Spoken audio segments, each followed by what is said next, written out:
Awesome. And then I think we're good to go. All right, that's good enough. Chat, my chat can see me in the bottom right corner. I'm not super important, but I'll give you an introduction to sort of what I do here. I don't know if you've seen the kind of coverage or political coverage that I do. I cover basically politics in the greater South Asia region, that is Afghanistan all the way to Myanmar. I mostly focus on Indian politics, Pakistani politics, Sri Lankan politics, so on and so forth. Most of my audience are actually people living in those regions right now. So India, Pakistan. I oftentimes talk about Sri Lanka, Elam, that sort of thing. So that's the sort of coverage that I do. I cover basically all these sorts of ongoing political issues, whether it be the rising fascism. Rising is not a good term for it. The fascism in power right now in India, the militarization of Pakistan. And I've mentioned in passing, or I've done a couple of videos on the Rohingya genocide and the Rohingya people. And I wanted to get an expert to actually teach my audience, because I think if you were to ask the bulk majority of my audience what they know about Rohingya people, what they know about, and this is, I hope you don't take this the wrong way, the genocide that Myanmar, that the Arakan army now and the Tatmadaw have perpetrated against the Rohingya people, it has been largely framed as the Facebook genocide. And so I was hoping that, we could have this sort of conversation, but the goal of this conversation, at least a little bit, is to get people a little bit more aware and get an more expert understanding of who the Rohingya people are, what the current status of what is currently happening to the Rohingya people, how we can help. Let's start with who you are as a person and talk about some of the work that you do. Absolutely. So my name is Yasmin Ullah. I am a Rohingya human rights activist. I have been for the past 8 years, almost 10 years now. I am a poet. I'm also an author. Yes. Specifically children's book author. And I do a little bit of work here and there with museums and various other institutions to raise the consciousness about the issue, but also in general about, social justice issues. So you will see me posting or doing stuff. And, in the past, I've also done things locally just to raise the stake of the issues. For example, issues around religious institution that's not really accepting that it has issues. So that's also, something that I do on the side here and there when the issue arises. But specifically, my work currently is focused on the Rohingya plight. I was born in Burma, Myanmar. I was born in Northern Arakan state, and I use the term Arakan and Rakhine state very, very interchangeably because you'll find out in a bit, because I want to show you some slides. And the reason Arakan and Rakhine are using interchangeably in my talking points is because the term Arakan itself is the widely accepted names by all of the minority and all of the ethnic groups that are indigenous to the region. But the term Rakhine is an ethnic group of its own that, has roots in Burma, Myanmar, has roots in the region Arakan. But the Burmese military has done its, basically has done its propaganda and has, used this as a way to create a wedge between different communities and propping up the Rakhine group over others by basically granting the name of the region this name, rather than, a more collective name, a name that actually reflects everybody's root. So I use the term Arakan because it's kind of decolonial in a way. And so I was born there. I left when I was 3 because in the 90s, of course, I'm a little bit older. So in the 90s, there was a lot of, a big wave of violence that displaced over 200,000 people. And my mother, a very visionary person that she is, she saw the situation and she realized, not only was it difficult to live and to continue to survive in the region, not just in our hometown, she realizes that in the future there will be even more difficulties, and it'll be harder for women and girls to actually be able to live there. And so she decided to take all the modes of transportation that she could think of, boats, walking, trying to cross the border, paying smugglers just to make sure that she get this 3-year-old, which was me, leave the country, and we sought refuge in Thailand for about 16 years. Of course, in Thailand, again with them not being party to the Refugee Convention, the 1951 Refugee Convention, that also meant that there was no real protection that was guaranteed from the government, and agencies like the UN High Commission for Refugees are basically on the ground, but they are basically working at the behest of the government, of the Thai government. And that means that they cannot really do much without getting the permission, or, without getting the acceptance from the government. And so protection is very, very shaky. And because we were living, elsewhere in Thailand, we were not in the refugee camps, access to education and any other livelihood was a little bit tricky. But my parents worked. They worked really, really hard every single day. And of course, I was able to, access education all throughout, from kindergarten all the way to grade 12. And that's not the reality of a lot of Rohingya children who are currently in exile right now. And that kind of created a foundation for me to want to help. And fast forward in the future, I now got resettled in Canada through a private sponsorship program. Life is a little bit more secure here, with relative safety, because I no longer have to run away from police and immigration who wants to extort us from for not having official status, for being refugees. So now I am in Canada, and I'm able to do a little bit more work in terms of raising the issue of the Rohingya. So I did in Canada 2017 onward, because of the genocidal campaigns that was ramped up at that time. And of course, it was very difficult to get a lot of attention here in Canada, because of course, who knows about Rohingya, as you've mentioned, Arun. But also, we worked really hard to ensure that, and collectively with the Rohingya refugee community here, as well as other partners, other friends of Rohingya, that include the Tamil community as well, here, who've helped us raise the issue and push as a motion into the House of Commons and the Senate. And we were able to get that motion that determined this situation as a genocide. There's a very, very clear distinction within the legal language that genocide has universality of responsibility by the state.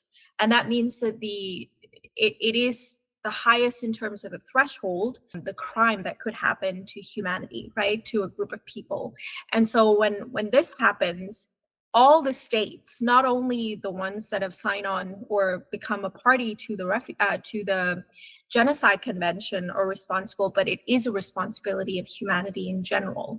And this is why, when we talk about the context of genocide, in Palestine, in Sri Lanka, against the Tamil community and various other groups, the Yazidis, the Armenian, the various other, genocide that we've seen so far, and the ones that are developing so far, all of this does not, the responsibility or the onus does not end at the state that perpetrates it or the state, nearby.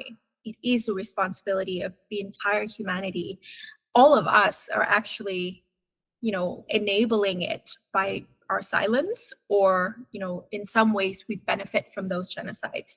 And so this is the important part. I think if nothing else is taken away today, I hope this is it.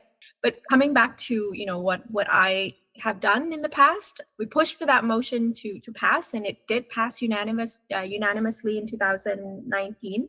That was a hard work from a lot of people, but it was also because of the push from the internal institutions like the Canadian Museum for Human Rights, where we question the leadership of the institution, asking why they were still, praising and lauding this, applauding this individual who is basically who was at that time the de facto leader of the country, Aung San Suu Kyi. And, because she was very, very clearly, at least at that time, what we knew was she was enabling it. She was, enabling it by her silence, or at least by continuing to work with the military. And we'll go into the structure of the, the previous constitution in a little bit in Burma, Myanmar, that allows, the military to have more power than it should. And basically, we used her because she knows she is a bit of an icon. She is well known around the world. It was not to target her, but it was more to actually, raise the stake of the issue. And thankfully, she was stripped of her honorary citizenship in Canada. There were only 6 people across the globe who actually, got granted that basically that honorary citizenship. And it was Malala, Desmond Tutu, and other, very, very iconic human beings, good human beings. But we said that she should not be part of that because she's allowed a genocide to take place, and she's in the leadership. Now, after that, I've kind of moved on to work on the international on a more global scale, and I've done a little bit of work with the U.S. Holocaust Museum to push for the exact same thing for the genocide determination in the U.S., and we did get that in 2021.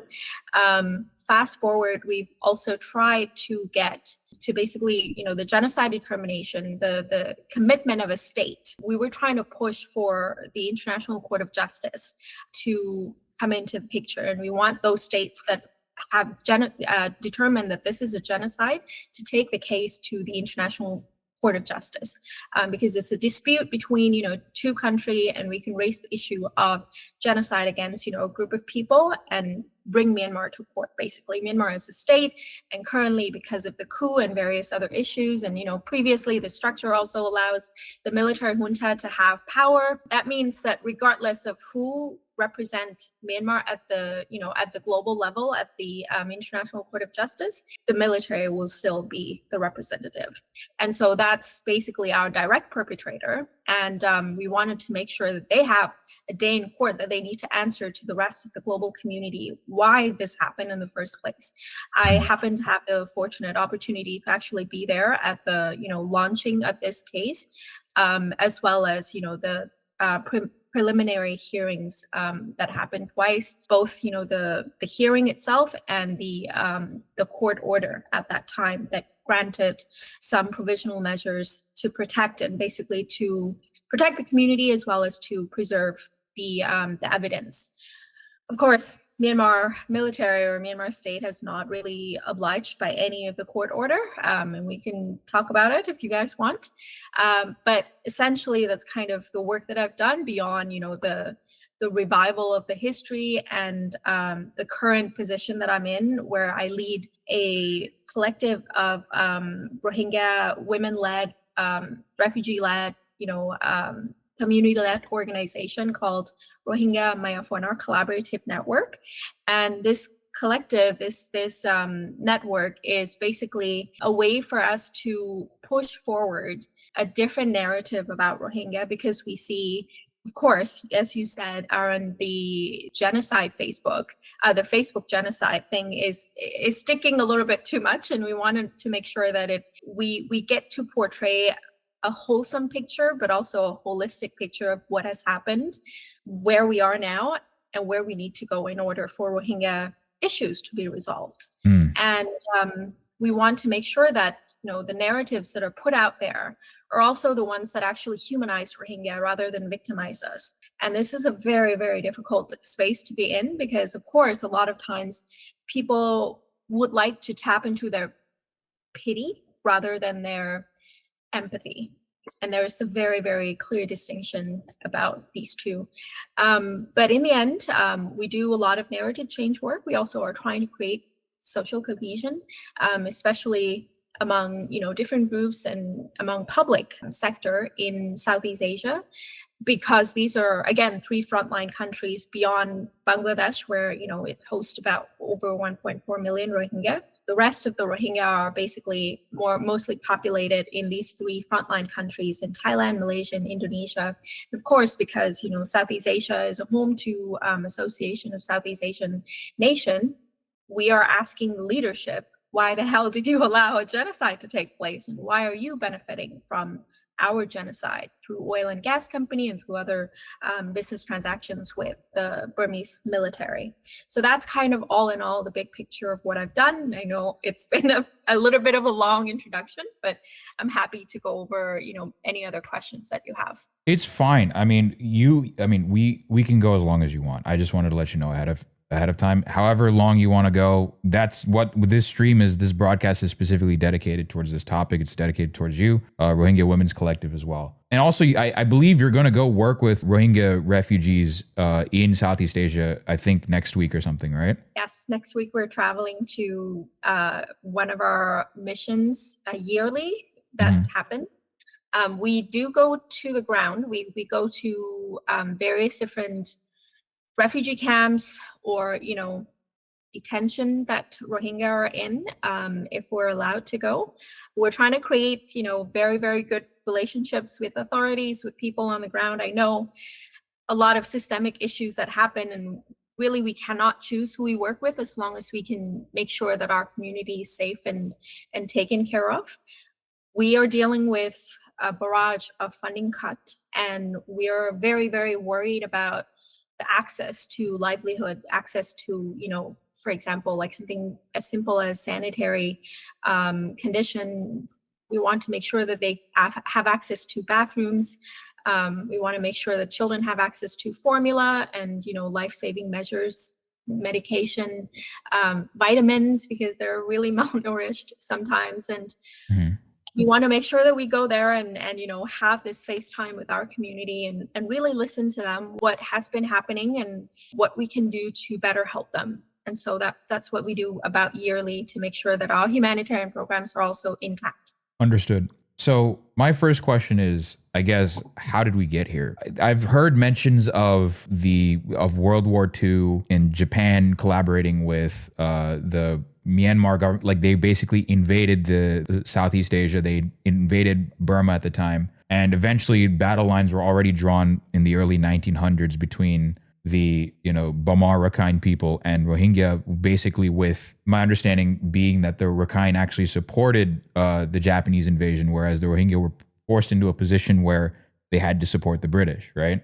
First off, how far back does this hatred and genocide even go? I guess that's my first question, because it's quite similar. If you go back to the roots of the Tamil genocide, it goes back to British colonization, right? It goes back to that as well. Yeah. So exactly like how far does this go back, right? And how exactly did we get to the point that we're at right now, right? I guess it's a very heavy, very loaded question. So we can take it piece by piece. So how far back does this go? I think your suspicion is correct. I believe it goes as far back as during, the colonization process itself. The British is very peculiar in its colonization process in the sense that a lot of what it did in the past was before it even colonizes a region or an area. They've made sure that they send somebody to go and survey the region, cartographer, writing Linguists. down and making sure that it also writes down the language that's, the native or the people who are there would speak. They also classify people. It's almost like an anthropological expedition almost. And they write down everything that they could to ensure that they know their way around, and writing down the village and how to get there. And then years later, it will come to colonize the region by violence or by political pressure and various other, measure that it could apply to ensure its colonization would succeed. But during this expedition, it will also get things wrong. It will also, almost think of a way to drive a wedge. And what is the easiest way to actually basically colonize a group of people or, oppress a group of people? By creating wedges between, different communities that have previously coexisted. And if we want to take it even further, in the 1500 onward, or prior to that, the king, or of course that was the ruling method at the time. The king adopted two different names in terms of the Rohingya, historical evidence. The king used to have both the Buddhist name and the Muslim names, which means that at the time, the dynasty, even though we're not quite sure if the king was Muslim or Buddhist, he was accessible by both of the communities. And he was willing to actually listen to both of the community. He valued those, two communities and more. Because again, Arakan or Rakhine State is not just home to Rohingya or a Rakhine group, it's actually even more minority groups and ethnic groups. Now, when it comes to this, basically the king adopting these two names, those are significant. At the same time, there were also coins that were used to actually trade with the Sultanate of Bengal. And the coin itself was a proclamation of faith. It does say on the coin itself, it has a very clear carving, basically. And it says La ilaha illallah, which means, it's a proclamation of faith in Islam, basically saying that there's one God. There's no God except Allah or God. And that was used regularly by, within Arakan or within the kingdom, also to trade with the Sultanate. It might just mean that the dynasty at that time realizes, the power of our neighbor.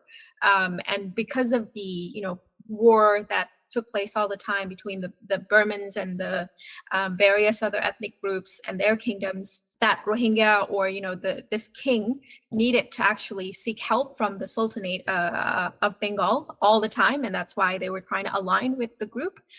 Or it just means that the Rohingya were that significant in terms of their faith and their contributions to the court that this took place. Fast forward to the Burman colonization, which actually preceded the British colonization. That was 200 years under the rule of Burmans that Rohingya, Rakhine, and various other indigenous groups in the region have had to endure. There was also a process of Burmanization. So the push to erase these groups, that actually was distinctive groups, have already begun prior to the British colonization. That was 200 years.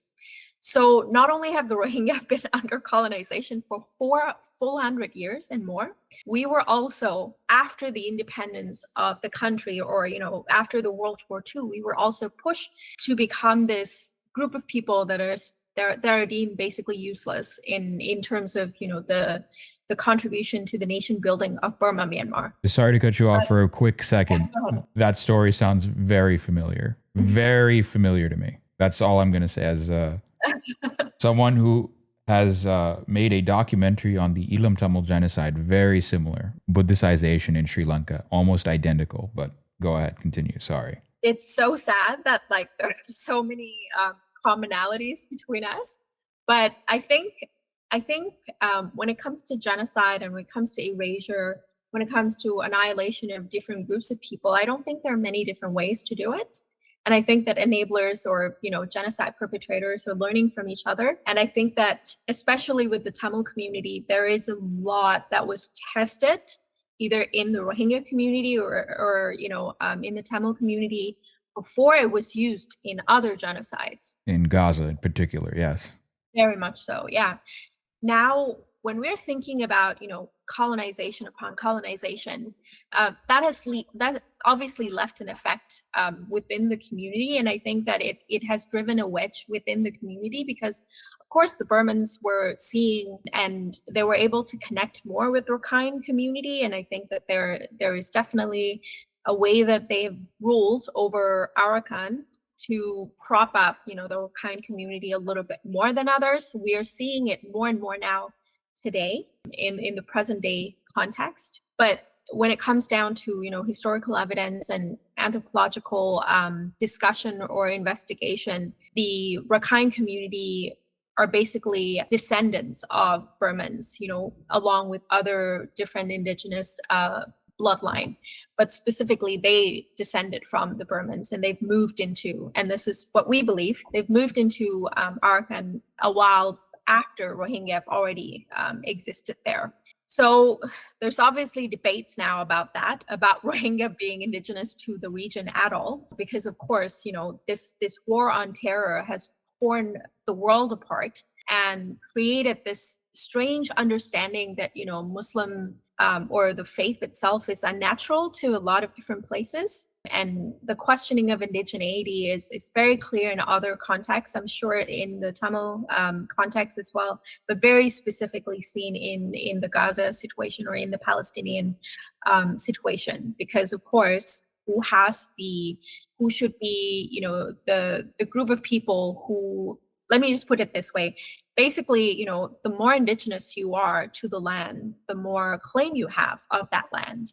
And land has become weaponized in a lot of sense because, land comes with resources. And in the same sense, the Rohingya have been driven out of their own land, our land, because of these, greed and corporate interest. We can go into that a little bit later. But when it comes to colonization upon colonization, the Burman hasn't done it, had not made it easy for the Rohingya to exist under its rule. Then the British has made it 1,000 times worse. And then, after the independence, of course, the Buddhist nationalist, a lot of the Burmans are, a lot of Burmans' interests are actually represented in the nationalist groups. There was, a need for the prime ministers, one after another, to actually proclaim that the Rohingya are actually our brothers and sisters, and they exist in the northwestern part of Burma, Myanmar. And that was, although it was reaffirming that the Rohingya belong to Burma, Myanmar, and they are part of the nation building process, it was clear that the movement has already begun since, 1940s onward until the military took over in 1962. I think when you ask how far back does it go, I don't have a clear answer in terms of when it started, when it all sparked, but I think these process of, a colonial oppression that have, basically left a really, really bad taste in a lot of different communities, have basically turned us against each other and giving us, this pause when it comes to other communities that we've coexisted with for a long, long time. And of course, no communities exist without, conflicts. We obviously will rub each other or one another the wrong way sometimes, but it should never amount to, a complete annihilation of another group or us basically sitting here and being happy about another group being completely destroyed, because we've had shared history, and that is the part that we all should question. Why would another group of people that have lived alongside with us for thousands of years be happy about our downfall? And so that's where we're at right now. And I'm sure you've already covered this in your previous discussion about the Rohingya, but the Arakan Army, or the ethnic armed group that represents Rakhine interest or Rakhine ethnic group interest, are currently committing very similar crimes to what the military has committed. And we're always struggling at the network in trying to reintegrate ourselves into the fabric of Burma, Myanmar, because of course, post-colonial, post-independence, we were a very big part of nation building, of coming together, of unifying the country into what it was and is currently. But of course, those contributions have been erased completely because the Buddhist nationalist groups were thinking, this country cannot be a place for Muslims or any other faith. And so they've also denied a part of their own history to ensure that they don't, have any involvement from the Rohingya community or from other, Muslim groups. And that is a very sizable portion of their population. And denying completely that they've had any historical ties to us was basically to completely deny what the region had been in the past, which was, constantly either conquered or, changes in power. But at some point, there was a lot of Muslim influence, a lot of influence from who they call Kala, which is like people of Indian descent, of Indian descent. There are Burmese Tamils living there, yeah. Exactly. And there are definitely, Nepali, lots of Tamil community, lots of different mixture of people who have come from the, the western side of Burma, Myanmar, who have come to trade or do other things. And this is basically denying all of that. And it's so interesting how these, groups of people who are focusing on being nationalists is just turning into itself by completely ignoring what the world has become, or what, how it has developed. And so I've always said this, that, anytime that I've had to interact or encounter people who are pro Rakhine nationalists or Burmese nationalists, and I have to say, so you're really just trying to deny part of yourself, because, we have shared history. I think you might even have ancestry that is shared with me. And are you really denying that part of yourself? And they're always a little bit quiet after that, but they're always saying, I don't have any of that. And it's just, it's such a weird way to deny history. And that's, I think, part of the bigger, anti-intellectualism wave that we're in, which is not very helpful at all when it comes to, trying to combat genocide. It reminds me a lot of Hindu nationalism. I mean, it reminds me of two different kinds of nationalism. One is Sinhalese Buddhist nationalism in Sri Lanka, obviously. But the particular example where you're basically getting at, Bamar Buddhist nationalists and Rakhine Buddhist nationalists basically denying, having this history with the Rohingya people, right? Like, because they're so consumed by that nationalist fervor and hatred, right? You see this sort of thing in India itself, right? In India, you have Hindu nationalists that, in their sort of quest to have this sort of Brahmanical, upper caste sort of Hindu nationalist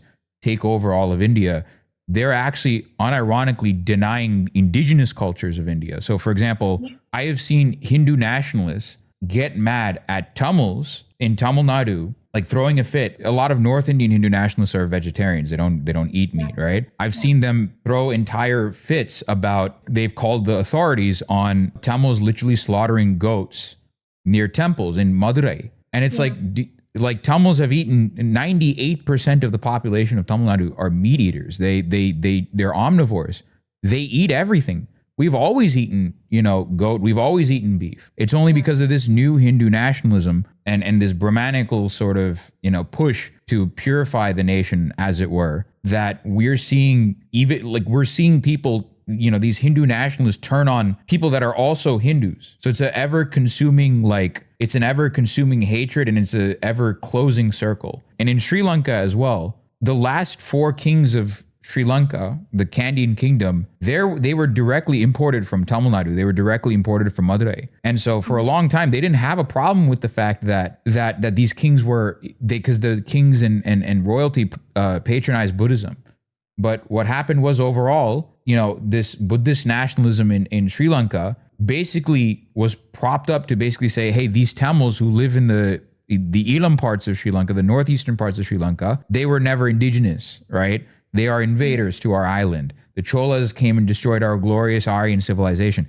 It's the same story on repeat over and over and over again. It's like you said, there's really only one playbook for genocide. There's only one set of rules that you can follow, right? Yeah. And as Indians in my audience are saying, that's partially what's driving the anti-Muslim Bengali, anti-Rohingya sentiment in India, because there are Rohingya refugees in India as well. Yes. And we've gotten a fair bit of hate comments from Indian nationalists in the past, like I'd say in the past 3 months. I saw. And we try to make light of it in whatever ways we can, but a lot of them have the same ring as the Burmese Buddhist nationalist. And a lot of them were calling for, basically some of them will say, gas them all. Some of them will say, we'll kill all of you for crossing the border. And I think the anger was not rooted in our identity at all. It was not rooted in the fact that Rohingya are in India. It was rooted in, their twisted understanding of the issues in Kashmir, the autonomous sort of, under Indian rule region that is Kashmir, and the continued conflicts and the continued oppression of the Kashmiris. But it was also rooted in the sort of the twisted understanding that the Bengalis have come in to invade Assam or other regions of India, and it denies completely the interactions that our ancestors have had in the past, and denies completely the mixture of culture that has brought us to today, understanding of our history and culture and traditions. And so a lot of these people would rather, if they get a choice, and this has happened in Burma, Myanmar, they'd rather bomb the hell out of all of these, historical sites to just deny the fact that they've had any shared ancestry with us, with the other, be it Muslim or, any other group of people that is seen or deemed to be invaders or outsiders. And this in-group and out-group kind of discussion never lead us to anything that is productive or holistic in any kind of conversation that has ever happened in, human history. So it only leads to destruction, and it only leads to people hating on each other. And then when Rohingya are tied to these, it was one of the weirdest comments that have gotten in the past 2 months was, the partition happened because of you. And I'm here sitting and trying to reflect, when did I go to Pakistan? And when did I actually create the partition? And they were basically trying to pin us down for all of these, colonial fallout and, the colonial rules that have created problems for them. And I'm just sitting here trying to think, what is the thought process here? It's madness. It's madness. It makes people so illogical that you can no longer have a conversation with them. And this is the exact same as how it has been going for us in terms of trying to recreate access for Rohingya to exist in Burma, Myanmar. We've had to, try to exist in the civil society space. And even in those civil society space where people actually are talking about human rights, are talking about, feminism, are talking about various different, understanding and international standards and humanity, justice, transitional justice, all of those places will always have someone who exists there and someone who actually denies the existence of the Rohingya and say, you actually don't belong here. We understand, we want you to have your human rights and all, but we deny that you've existed because, history has never taught us. But then I'm out here trying to, discuss with them or trying to push back a little bit by saying, well, your history has also been rewritten 1,000 times by the Burmese military. Do you really care? And so when we actually pointed back to the people who created this problem in the first place, they're like, oh, okay. But that does not do away their existing nationalist belief or the ethno-nationalist belief, and which is what has driven the genocide of the Rohingya to where it is right now. We have a hard time trying to reconcile with our Rakhine brothers and sisters. And to this day, I have had to tiptoe a lot, even among people who work in human rights, because they're pro-Arakan army.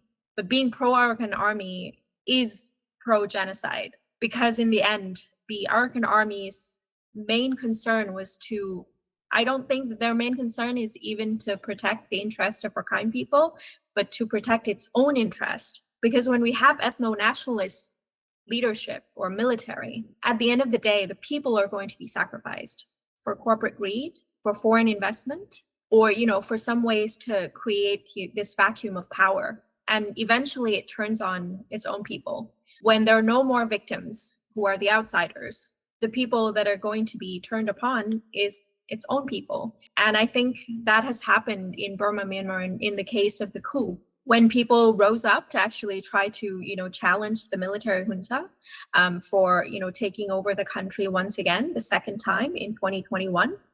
Of course, the killings and the massacre began because, and of course, airstrikes and various other, very, very brutal ways of harming the population and the civilians.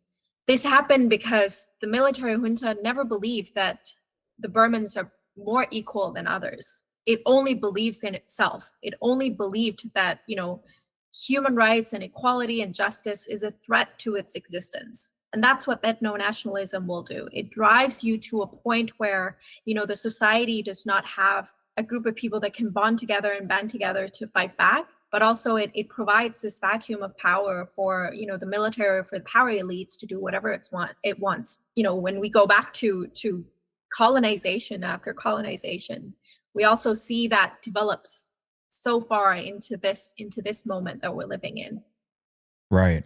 So going back, okay, so let's talk about post-colonial, because just want to get a timeline after Burma gets independence from the British. I just say independence because I'm going to keep it 100. I don't think any of these countries really decolonized, if I'm going to be perfectly honest with you. None of them actually did. India, Pakistan, Bangladesh, especially not Sri Lanka, none of them actually decolonized. But Burma gets independence from the British.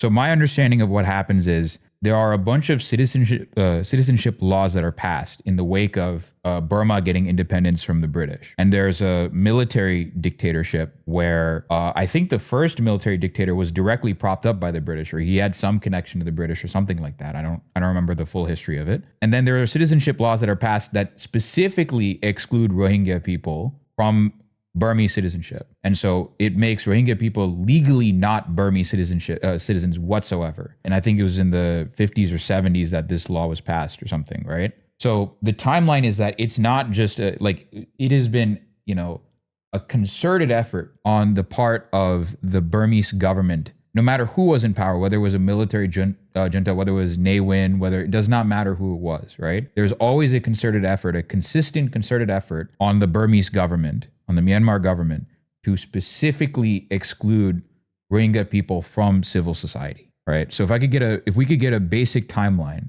on how that went down and how we got to the genocidal massacres that happened in 2016, 2017, 2018, that would be great. Happy to. Let me actually quickly share the slides, if that's okay. One of my audience members said there's a non-zero chance that a lot of Burmese Buddhist nationalists online are actually Indian or Hindu nationalists. It's actually Hindu nationalists behind the Burmese Buddhist nationalist accounts. When we talk about the technology to create this online narrative, and that's kind of why we're working on narrative change, a lot of what we've seen, and we can talk about this because we have a new upcoming film that's called Resisting Hate, that's basically comparing the situation of the Rohingya hate speech inside the country in Burma to other contexts like in Bangladesh, in India, and in Southeast Asia. It's a very interesting film, 20-minute long only, and I'll send it to you, Aaron, when it comes out at the end of this month.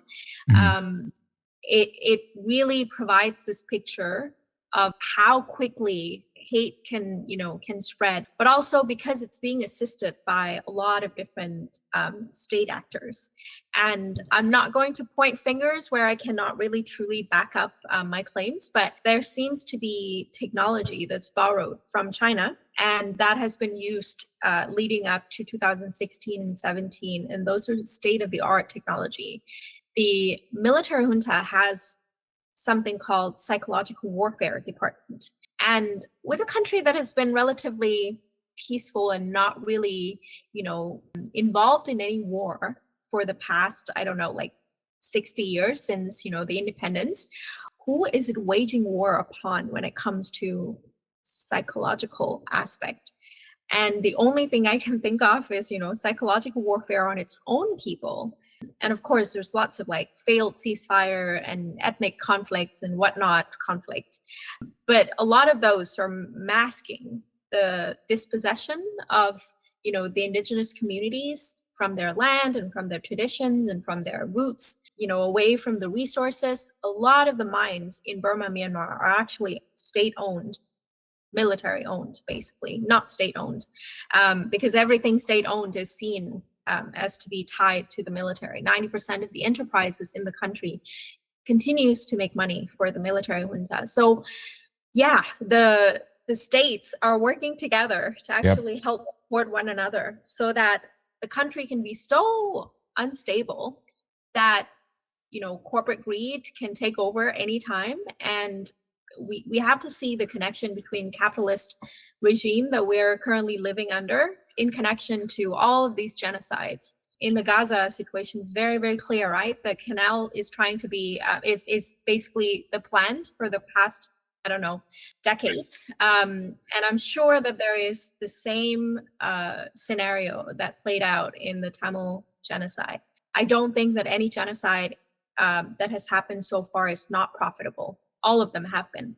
Well, so in the Tamil genocide's case, it was literally every major country that sold weapons to Sri Lanka, every single one of them. So the United States, UK, Israel, India, Pakistan, China. China's the largest weapon supplier to Sri Lanka now. Israel was the largest weapon supplier at some point. Even Bulgaria, Lithuania, Russia, Ukraine, literally everyone was. Argentina, even they also sold weapons to Sri Lanka. But not just that, there are Iran also sold weapons to Sri Lanka. Everyone sold weapons to Sri Lanka. They also trained Sri Lankan troops. But on top of that, there are also instances of, it's a sort of meme in my sort of audience's community, in my community, that like we have a list of, there's a Wikipedia list of countries that sold weapons to Sri Lanka. You know, you also have countries like Saudi Arabia, China as well, that that gave loans and money and directly helped the Sri Lankan government colonize the Tamils, right, in the north and eastern portions of the country.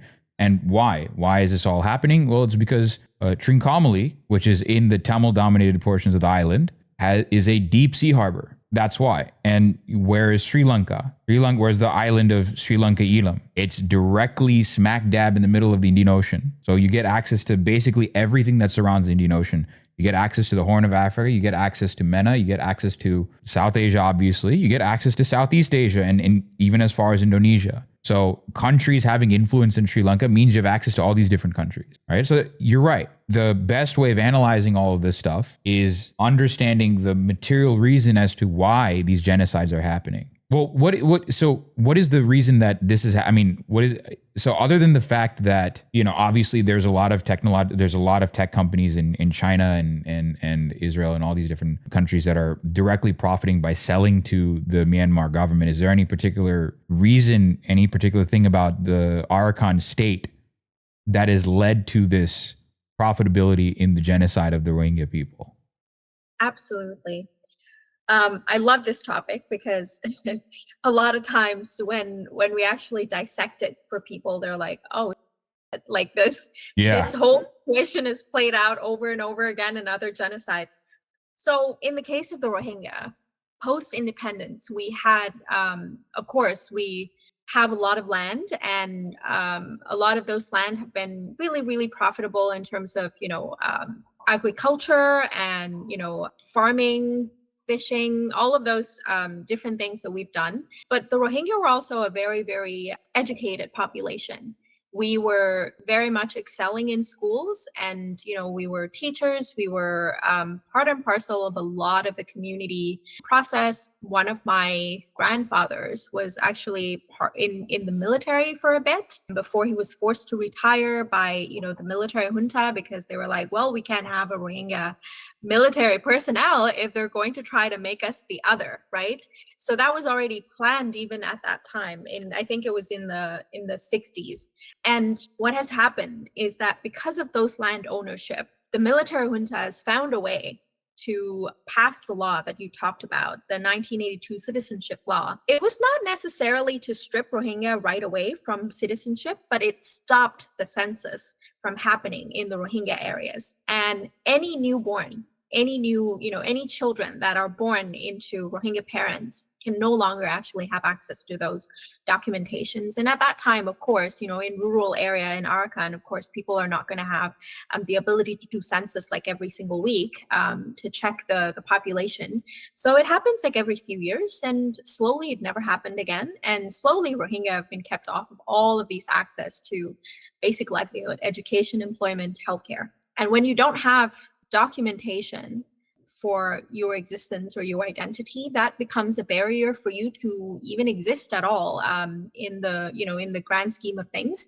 It also strips you of land ownership. If your parents have a piece of land, well, now you no longer have access to that land, even though you're the rightful owner. And so this is a very systematic way of working out a way to strip Rohingya of all of our assets. And on top of that, that was not enough. The military junta has also done a lot of redistribution of wealth. And that means that a lot of those land have basically been redistributed to the Rakhine groups or other mountainous indigenous groups. And that has created a lot of drought, a lot of famine in the region. Prior to that, people in the South Asian community has told me every time I said to them, oh, yeah, I'm actually from Arakan, I'm actually a Rohingya. They've always said, Burma used to be this golden place that people go to get opportunities. But somehow Arakan state or Arakan as our homeland has turned into this, the poorest region in the country. Why? Because of the effects of these policies. So when, fishing and farming communities like us no longer have access to those land, of course, land is going to be turned into dust and no longer profitable, no longer, productive. And so a lot of Rakhine groups, a lot of the people who are on the receiving end of these, who were on the receiving end of these wealth redistribution, didn't know how to farm properly or didn't know how to actually take care or toil these land. And so the region completely became, the poorest region of the country. And that stand to this day. A lot of famine continues, but this is also another effect of the continued, violence that took place in the region, where people and where fishermen and farmers and people who are trying to work with their land no longer have access to it. Another part of this is also the conversation about access to the Bay of Bengal. As we know, of course, China is our most northern neighbor. And China does not have a lot of access to the sea in Southeast Asia and South Asia. Mm. So what it has done, it has struck up a deal with the military junta since, I don't know, I think it has been a long time coming. But we knew about this deal probably in 2011. And in 2011-12, that was the first really big wave of violence that had been recorded on the internet. At that time, the threat of building the deep sea port in Japju, where Rohingya are in, and other ethnic communities also live there. Japju port, or the deep sea port that was being, that was in the talks, was already beginning to basically being paved for the Chinese companies to come in to actually create it into a full-fledged deep sea port. At that time, the Rakhine ethnic groups had some environmentalist activists who went there to protest.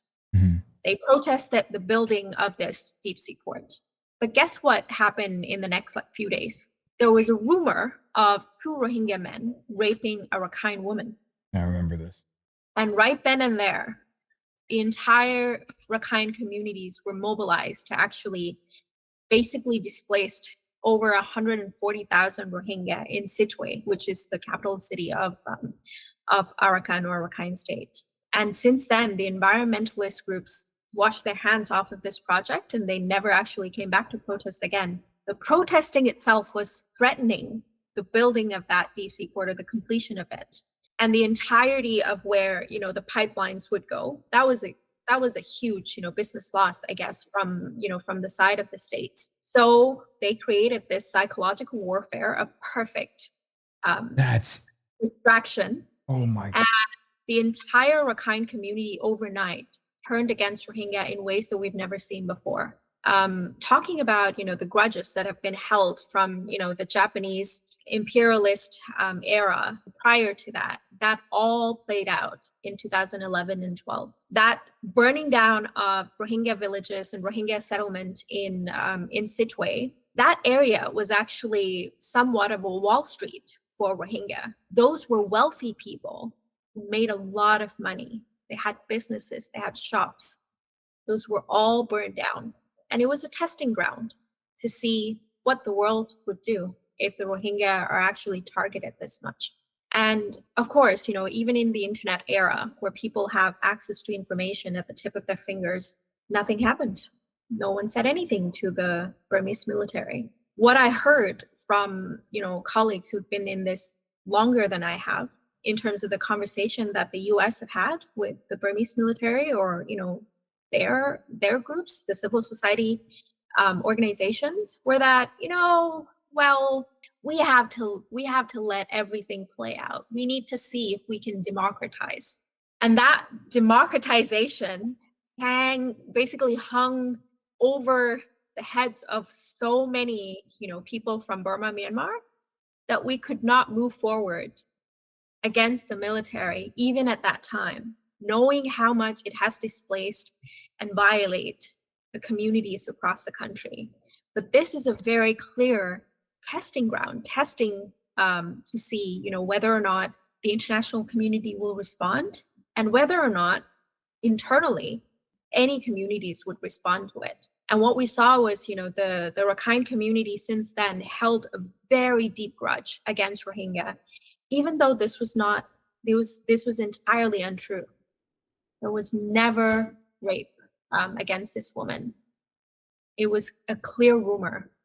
And so many Rohingya have died in the basically vigilante justice process that Rakhine community has come to, many different Rohingya men and many different Rohingya basically villages to try to get their justice. Over 700,000 Rohingya people flee Arakan state and eventually flee to Cox's Bazar in Bangladesh. And the one thing that I think people in my audience need to impress upon themselves immediately is that there are more Rohingya people living in Bangladesh than living in their homeland. Yes. It's clear you can infer what that means, right? The audience can infer what that means. But there's also so when you were talking about the rumor, it's crazy how this repeats, because what you just said, members of my audience have been saying this. This is almost bar for bar exactly like the Tulsa Race Massacre. Mm-hmm. Almost bar for bar what happened in Black Wall Street. What happened then? It was a rumor started that was affected the, Rakhine people, or in this case, in Tulsa's case, white people. Mm-hmm. And so they went and burned down every, village. They went and burned down every Rohingya settlement, and they pushed. This is what's happening in Manipur, actually. This is exactly the same thing. It's the same thing on repeat. It's madness. It's pure madness, what we're seeing. Sorry to interrupt, but I think go ahead. That there's also this very, very interesting intersection of women's body being weaponized in various different ways.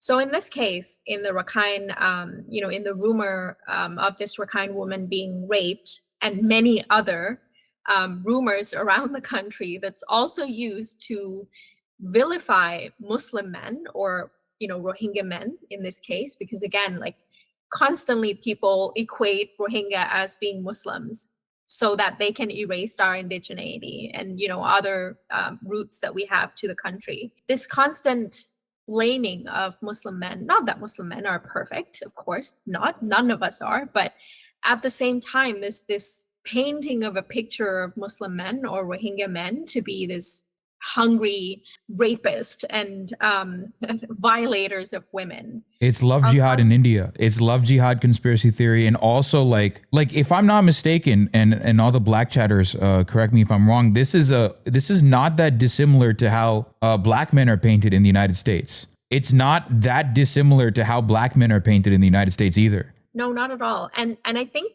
it's done very deliberately to create this myth of threats that we need to quell, these group of people, that they're overpowering us.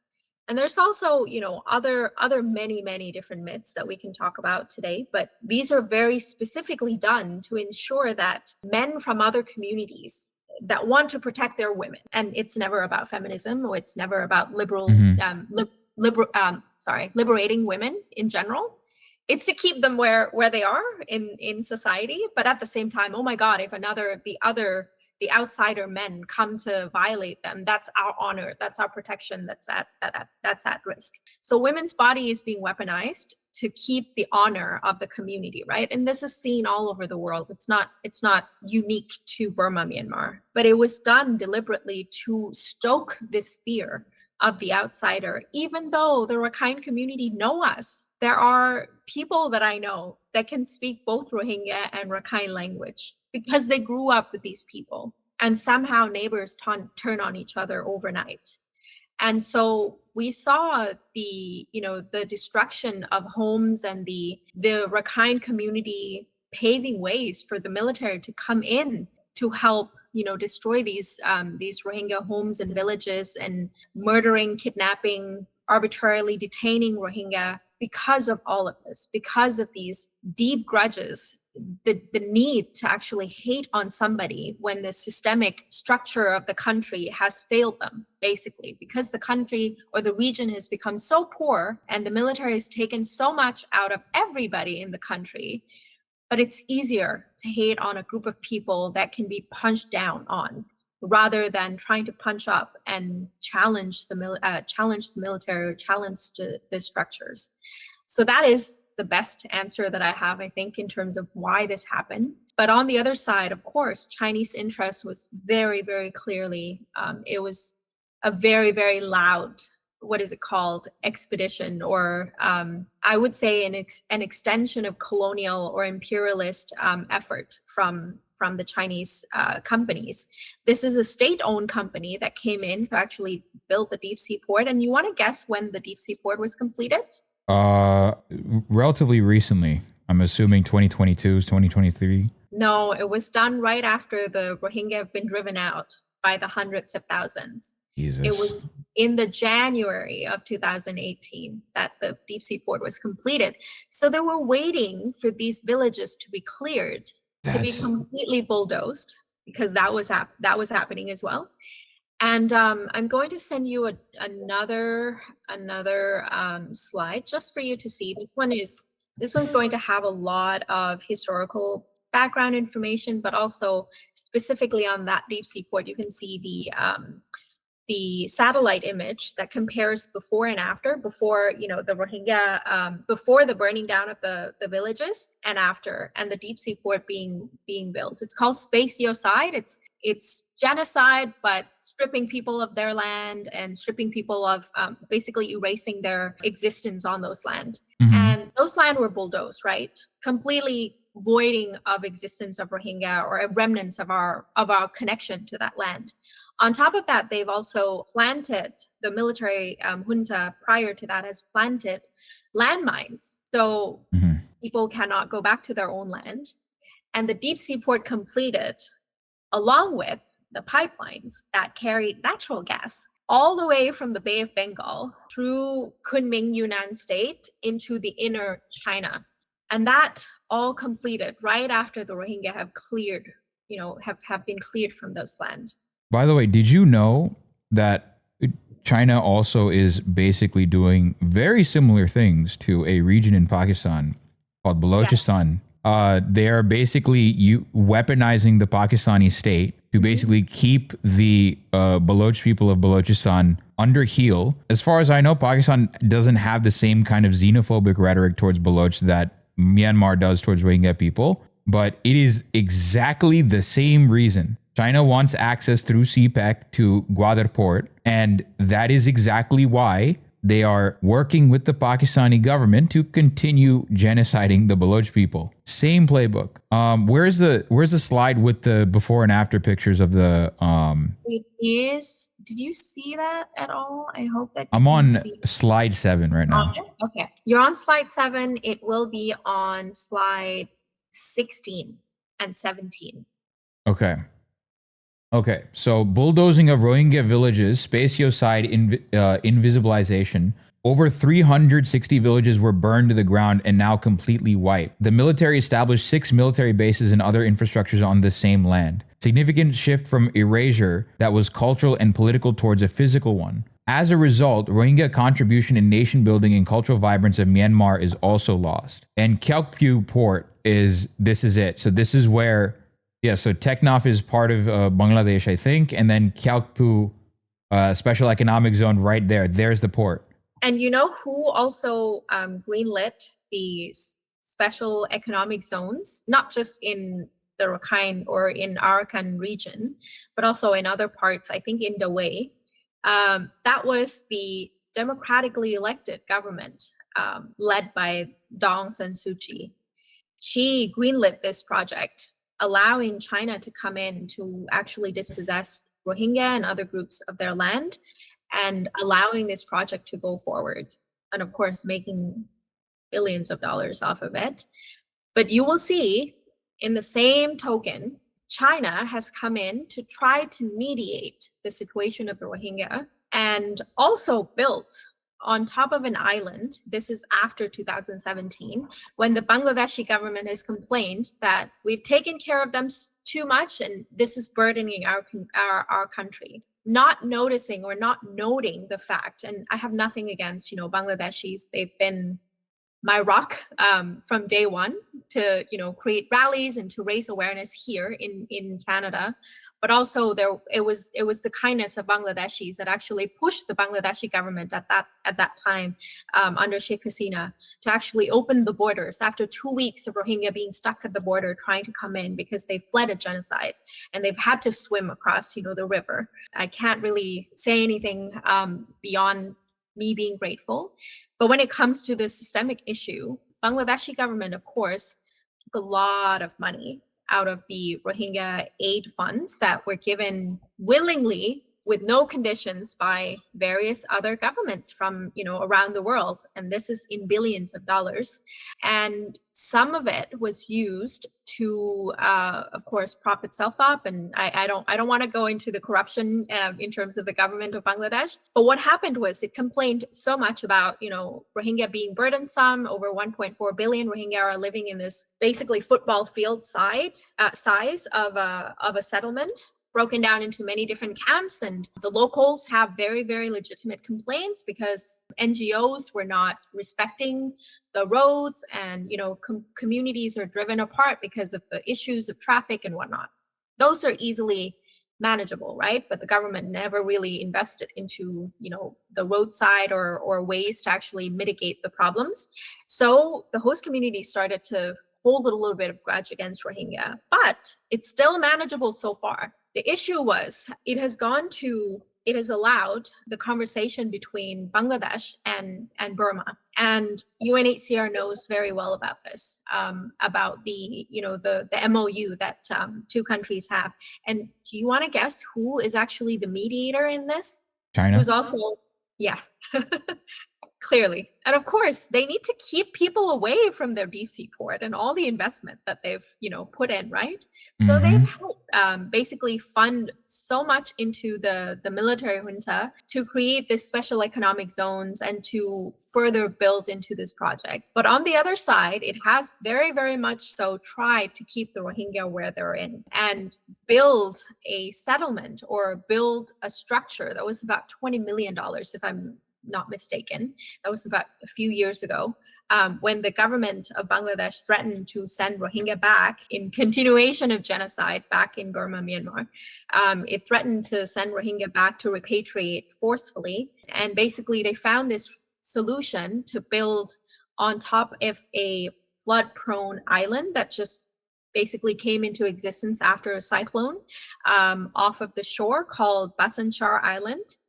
And this island, of course, really should not have any structures on it, but the Bangladeshi government is desperate at that time to push Rohingya away from the mainland. So they've created this settlement or this building that is controlled by the Bangladeshi Navy and send off, they obviously threaten, but also kind of deceive some of the Rohingya to go there. There's a lot of complicated conversation we can have there, but basically, to simplify this, some of the Rohingya were forced onto that island. About, I don't think it's over 3,000 people, but it's remote and it's far away from the land, and people are constantly dealing with issues of the Navy overstepping because, of course, they're not a humanitarian organization, so they don't really care if Rohingya live or die. So there were a lot of cases of not just violation of human rights, but also sexual and gender-based violence against Rohingya women on that island, and no one's allowed to have a phone because they don't want anyone to have access to information outside or being able to send any information to the outside world. So that's built by China. We see China everywhere we look. Yep. And I think The one thing that is misunderstood so much about the Rohingya genocide or any other genocide is that the imperialist forces are not present in our case. The US was very, very much involved in propping up this new democratic civilian government style, the quasi-democracy style of governance in Burma, Myanmar, allowing the military to have seats in the parliament. And the structure of the previous constitution, 2008 constitution, have it codified in the constitution that 25% of the seat in the parliament need to be occupied by military personnel or the cronies, right? Or the people connected to the military. The legislation can only pass when there's 75% of votes in favor of it. So what does that mean? Not only the military has a say, the civilian government or the democratically elected entities will have to always compromise with the military in order for something to pass in the country, for something to change in the country. And so you can guess over about 10 years of those, of that style of democracy, if we can call it that, what has happened. And we see the civilian government, who initially, Daw Aung San Suu Kyi, the previous de facto leader of the country, prior to her coming in and holding an election and being released from house arrest, she had a very, very clear, I think, distinction between her and the military. But over time, we see her inching closer and closer to being very, very friendly with the military. And to this day, she's not really in prison. She's still, on house arrest after the coup. But at the same time, it was more of a, in 2010 and 11, when she was released, she was paraded around the world, even to Canada, and having pictures with all of these world leaders to basically prompt the entire world that Burma is open for business. And that was not my wording, that was her wording when she met with President Obama. And that was a very clear signal to the rest of the world that Burma was open for business. But what kind of business we can definitely talk about. But in terms of what happened in Arakan, that was what happened. As you've already kindly noted, in the Tamil genocide, there were a lot of different forces at play. But in the Rohingya case, the US, Denmark, Sweden, and all these, very democratically aligned countries have trained the military, and they said it's a human rights training. Many different foreign companies that are supposed to be abide by the rules of law and feminist foreign policy and various other democratic and liberal foreign policies. They came into Burma, Myanmar, and all of those alignment or all of those liberal ideas gone out the window. For example, Norway, Telenor, was a very big telecommunicator network company in Burma, Myanmar. Their cell towers were used as a sniper post in the case of the Rohingya genocide in 2017. And of course, there was no known accountability that was taken by the company itself. We see the same issue with Facebook.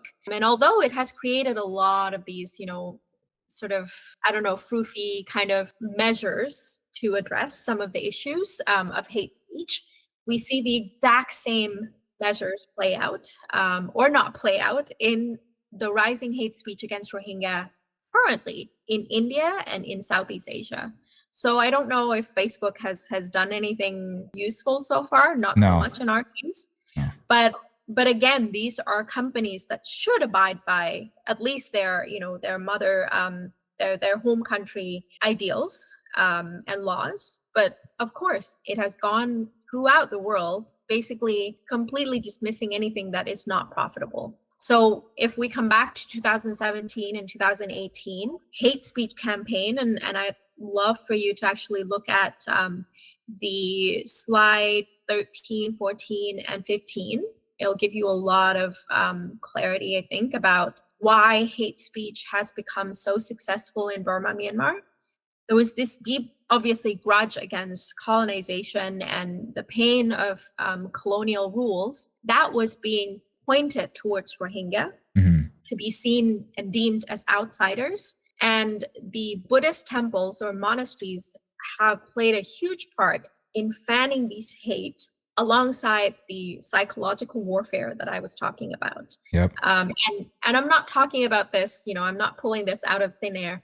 I had a conversation with someone who's defected from the military junta, from the Tatmadaw itself, and he had said this to me, that they have a psychological warfare department. And he was a captain in that department, viewing hate and, starting rumors and creating prime conditions for genocide to excel. And this is the case. Wiratu, who was a very prominent figure in this nationalist movement, or what's called Mabata or 969 movement, he's reemerged again, unfortunately. But you can see that him and this perpetrator or the architect of the genocide, Min Aung Hlaing, who's now propped himself into becoming the prime minister of the country after taking over the country in 2021, him and Wiratu are like this. Who in Wiratu? I'm sorry, I missed the other. Wiratu is the monk. Wiratu is the monk. Who is the other person you were mentioning? Min Aung Hlaing is the architect of the genocide. He was senior general in the Tatmadaw, in the Burmese military junta. But this guy. Okay, got it. Yeah, the short guy. Yeah, and the other thing, so a lot of people are saying, they're asking like, there are no Rohingya. What do you mean? No. So when these guys are, when these, for lack of a better term, psychopaths are saying that there are no Rohingya people, they refer to Rohingya people as Bengalis, as illegal Bengali, illegal immigrant. It's a way of, again, I was mentioning this earlier on the broadcast before I brought you on. You see this in Israel-Palestine, where in Zionist discourse, they'll refer to Palestinians as Arabs, or they will refer to the Palestinians living in Gaza as Gazans, rather than Palestinians. It's a way of erasing the identity. In Sri Lanka, they will say Northern Sri Lankans, Eastern Sri Lankans, instead of Tamils, right? Because it's a way of denying the fact that those are the people living on that land, that have lived on that land for who knows how long. They are the indigenous people of that land. It is a centuries-long project to completely detach Rohingya people from Arakan state as their land. It's the same thing. And we're seeing it now in India, by the way. They're now referring to Bengali people, regardless of religion, as Bangladeshi, as illegal immigrants, right? It's a discourse that should not have been a discourse in the first place. If you check the other slide, the first slide or the second slide talks about Kingdom of Rahma and talking about the historical roots of Rohingya. But in this slide, that there's the talk about this monk. In the seventh slide, it does say very clearly, and although we can frown and be angry of the British East Indian Company all we want, because they came and surveyed everything and gave our secrets away. Francis Buchanan, who was a Scottish physician, traveled to Arakan and various other parts of Southeast Asia in the 17th century. He noted down in his diary that there is a group of people who is called Muhammadan, which is basically a derogatory term back in the days, because they don't want to call us Muslim. They want to call us, followers of Muhammad, who's, our prophet. But basically, they said that, this Muhammadan have long lived in Arakan, have long settled here, and they are indigenous to the land. He wrote that exactly into his diary, and it was published later on. This book is still in the British archive of the National Library, I believe. And it remains to this day our proof of Rohingya indigeneity and Rohingya existence prior to everything else, prior to the Burman, prior to the British colonialism, prior to the Japanese imperialist effort, and prior to all of these discourse and rhetorics that we're dealing with today about Rohingya not ever existing. Why would a man 17th century, few hundred years ago, call us by our name and noting down our language and noting down words in our language, exactly how it's spoken. And why would he call us Rohingya? I think the rhetoric about, Rohingya not existing in the country is because Rohingya back in the days didn't really have a need for us to say constantly that we're Rohingya. We have more needs now to constantly remind people that we're Rohingya because it's being erased from us. It's being stripped from us. It's being robbed from us. A lot of people are trying to say that Rohingya have never existed in this land. Well, you're actually denying the part of history that you're also, your ancestors shared. And that was our previous conversation earlier, right? But at the same time, this rhetoric, I want you to also remember that these are actually newspapers. Some of them are also radio shows that these monks from the same monastery, from the same nationalist group, have gone on to stoke the fear about Muslims, and they weaponize war on terror. Yep. They've borrowed it from, post 9/11 climate of the global community that we live in, and they used it to their effect. And in the slide 15, you will see why it has been successful. And you will see that this is an effort, a collaboration between the nationalist group and the military junta, that they are one in the same. Yes. And so powers, religious powers and political power and military power work together in order to suppress and press down on, vulnerable groups like ours. And that is, I think, hopefully that's your takeaway. But it's done deliberately and strategically to ensure that the group of people that they're trying to target no longer have the power to push back in the public narrative. And we see that playing out again and again, not just against Rohingya, but other groups as well. But in the case of the Rohingya, we're seeing it playing out in Southeast Asia, post-2021, post-COVID climate. Right. The other thing I noticed is the way Rohingya refugees are actually treated. Rohingya people are treated in countries like Malaysia and Indonesia. The amount of hate comments that I have seen from Malaysians and Indonesians regarding Rohingya people is stunning. I find it quite stunning that there's this level of vitriol towards Rohingya people living in Malaysia and Indonesia. It is shocking. Honestly, it shouldn't be shocking because it is very easy to stoke hatred. It's extremely easy to stoke hatred towards a refugee group for a group of people that is basically been turned into refugees. Very easy to do that. And also knowing a little bit about Malaysian politics, there's a lot of racism to go around there. But yeah, so what is the current situation of Rohingya people today, generally speaking? Where do you see things as they are right now? Yeah, I think I'd need to start by saying that, as you kindly mentioned earlier, there are 3 million Rohingya worldwide. Only 3 million. Only 1% out of the 3 million are actually living in freedom and have access to livelihood, basic necessity. I'm part of that 1%. So about 30,000 people, let's say. The rest of the people are living in exile without, protection, legal rights, access to work, access to healthcare, access to education. There's been 3 lost generations of Rohingya children who have not had access or seen the gate to schools, formal schooling. And, again, 1.4 million Rohingya are currently living in the refugee camps in Bangladesh, currently even more deprived of access to food, water, rations, and various other basic necessity because of the Trump funding cut. Let's be very real. And Trump funding cut didn't just emanate through the human rights world. It actually cut a lot of the UNHCR funding and IOM funding and various other funding. So we're dealing with a population that are dealing with malnutrition, access to vaccines are not as common, and are basically the last group of people to get COVID vaccination or any other kind of public health measures. We are seeing more and more Rohingya fleeing from inside Burma, Myanmar, because now both the Burmese military and the Arakan Army, who's the ethnic armed group of the Rakhine group, are also using the same tactics, except the Arakan Army is not using airstrikes, thank God, but they are looting the areas that Rohingya live in, or they impose this quote unquote martial law, not allowing Rohingya to go outside, to even pick fruits and, vegetables from their garden in front of their house. And they constantly do this to basically starve people.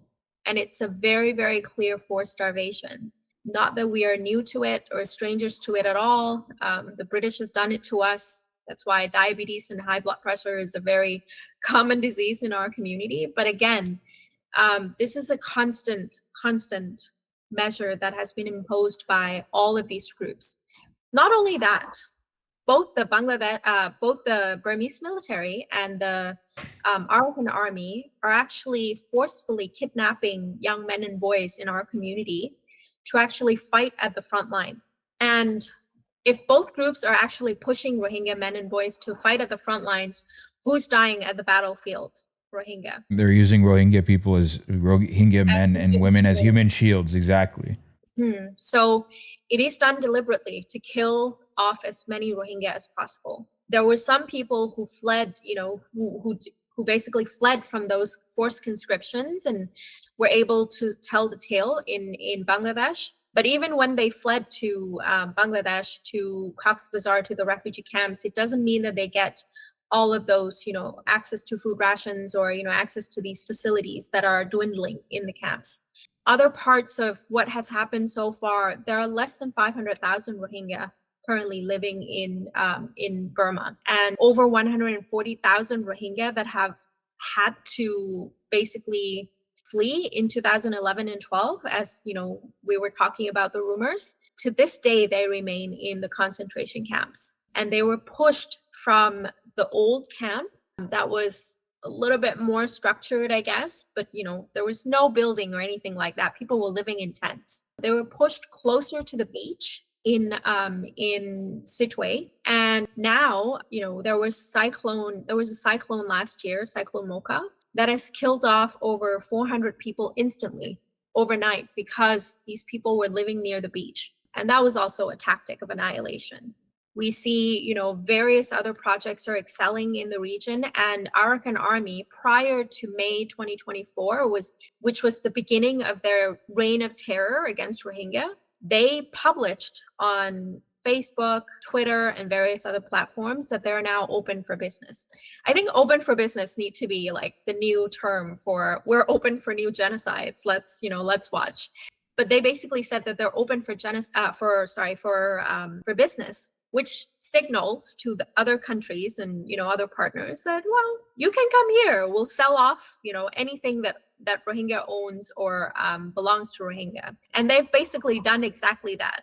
So far, they have basically threatened Rohingya that they would remove them from their house if they don't pay dues to the military, to the leadership of the Rakhine group, that they have to pay if they want to exist in this land, because of course they think that they're the sole protector of that land, and the land belongs to them only. And that is in part thanks to the military junta for modeling those behaviors, modeling those policies. Fast forward to other parts of the Asia Pacific before we go into Southeast Asia. Rohingya there are only about 40,000 Rohingya in India.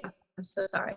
Someone's trying to reach me. But basically 40,000 Rohingya, a lot of them are in Kashmir, which is understandably why I know the reason to all of these nationalist comments that we get from Indians. But at the same time, Indians constantly say to us in the comments, you're breeding like rabbits. You constantly breed, blah, blah, blah. I'm sorry to say, that's a long journey from Arakan state to Kashmir. That's crazy. I did not expect that. But there's even longer journeys because a lot of Rohingya are also in Pakistan, 400,000. Yeah, some of my Pakistani audience members were telling me about that, and I was shocked. Like, that incredible, like that people have made that crazy a journey. I think the interesting thing is Rohingya are very adaptable and very quick to learn a language. Mm-hmm. My father speaks like 6 languages.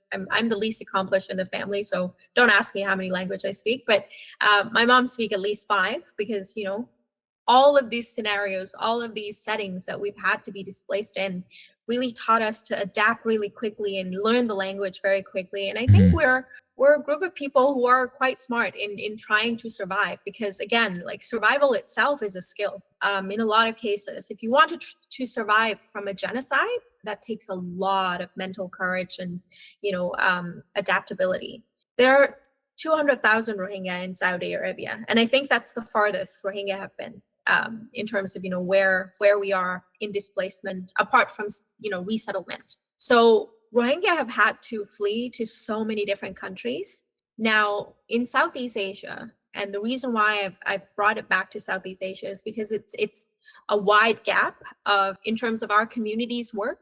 Thanks to our uncles and various other human rights activists that came before us, the issue has been raised enough for us to actually even have a special rapporteur on Myanmar in the UN system, in the Human Rights Council. But at the same time, that was since the 90s. But at the same time, in Southeast Asia, in terms of ASEAN, the Association of Southeast Asian Nations, nothing has changed much. And this gap is because ASEAN has non-interference clause, right? Non-interference policy, that it does not interfere with another country's business. Only when it comes to human rights issues, though. Mhm. When it comes to business transactions, no problem. We can interfere with each other. When it comes to, China is going to try to claim the South China Sea, let's band together. Let's actually, push back against this. Only when it's human rights, only when they want to sit on their hands and, not improve the conditions of the people, that they would only say into non-interference. So in the ASEAN structures, nothing that has been done mattered to save the Rohingya, even though it has been there for at least 20 years and it has witnessed the worst of the developments so far in the case of the Rohingya genocide. And the frontline countries like Thailand, Malaysia, and Indonesia these three countries are basically the countries that have the most Rohingya. So Thailand has about 40,000 Rohingya in exile, Indonesia about 7,000, and these 7,000 have ballooned just in the past 2 years. In Malaysia, though, is I think the most interesting case, 200,000 Rohingya are living there. And in Thailand, because, of course, there's a little bit more fluidity, I think, in the structures, and things have changed a lot in terms of policy for refugees. There's now something called alternative to detention. And a lot of Rohingya children are not only basically left to rot in detention center, because again, why are we detaining children? But that's the case for a lot of these, different countries. But thankfully, Thailand has moved to the right direction, even though the politics are a different story entirely. For Indonesia, Rohingya initially, when we visited in 2023, that was our first mission ever. The camp, there was only one camp and only about 150 people. Half of that population is actually children. And the one thing that they told us was, when we sat down with the children and asked, what do you want? What do you want in life? They were like, we just want stationery and some books. This is a group of children that fled the genocide in 2017, crossed the river, got to Bangladesh, lived there for a few years, and their parents decide this is no way to live because they have no access to education, put their children on board a boat so flimsy you think it would break in the middle of the ocean. They somehow made it in 2 weeks to 2 months, who knows the timeline, because it depends on the waves. They get to safety, to Indonesia. By the time they get to Indonesia, the locals might push back against the boat and push them back, and they might float around for a few more days, who knows. But they somehow made it to the refugee camp in Indonesia. And these kids ask us for books and stationery. I'm at a loss for words. I really don't know what else to say to at least, speak to people's humanity and empathy. Because how much have we failed our children? These are all our children too. Every single child that is born onto this earth are our responsibility as adults. Yeah, 1,000%. 1,000%.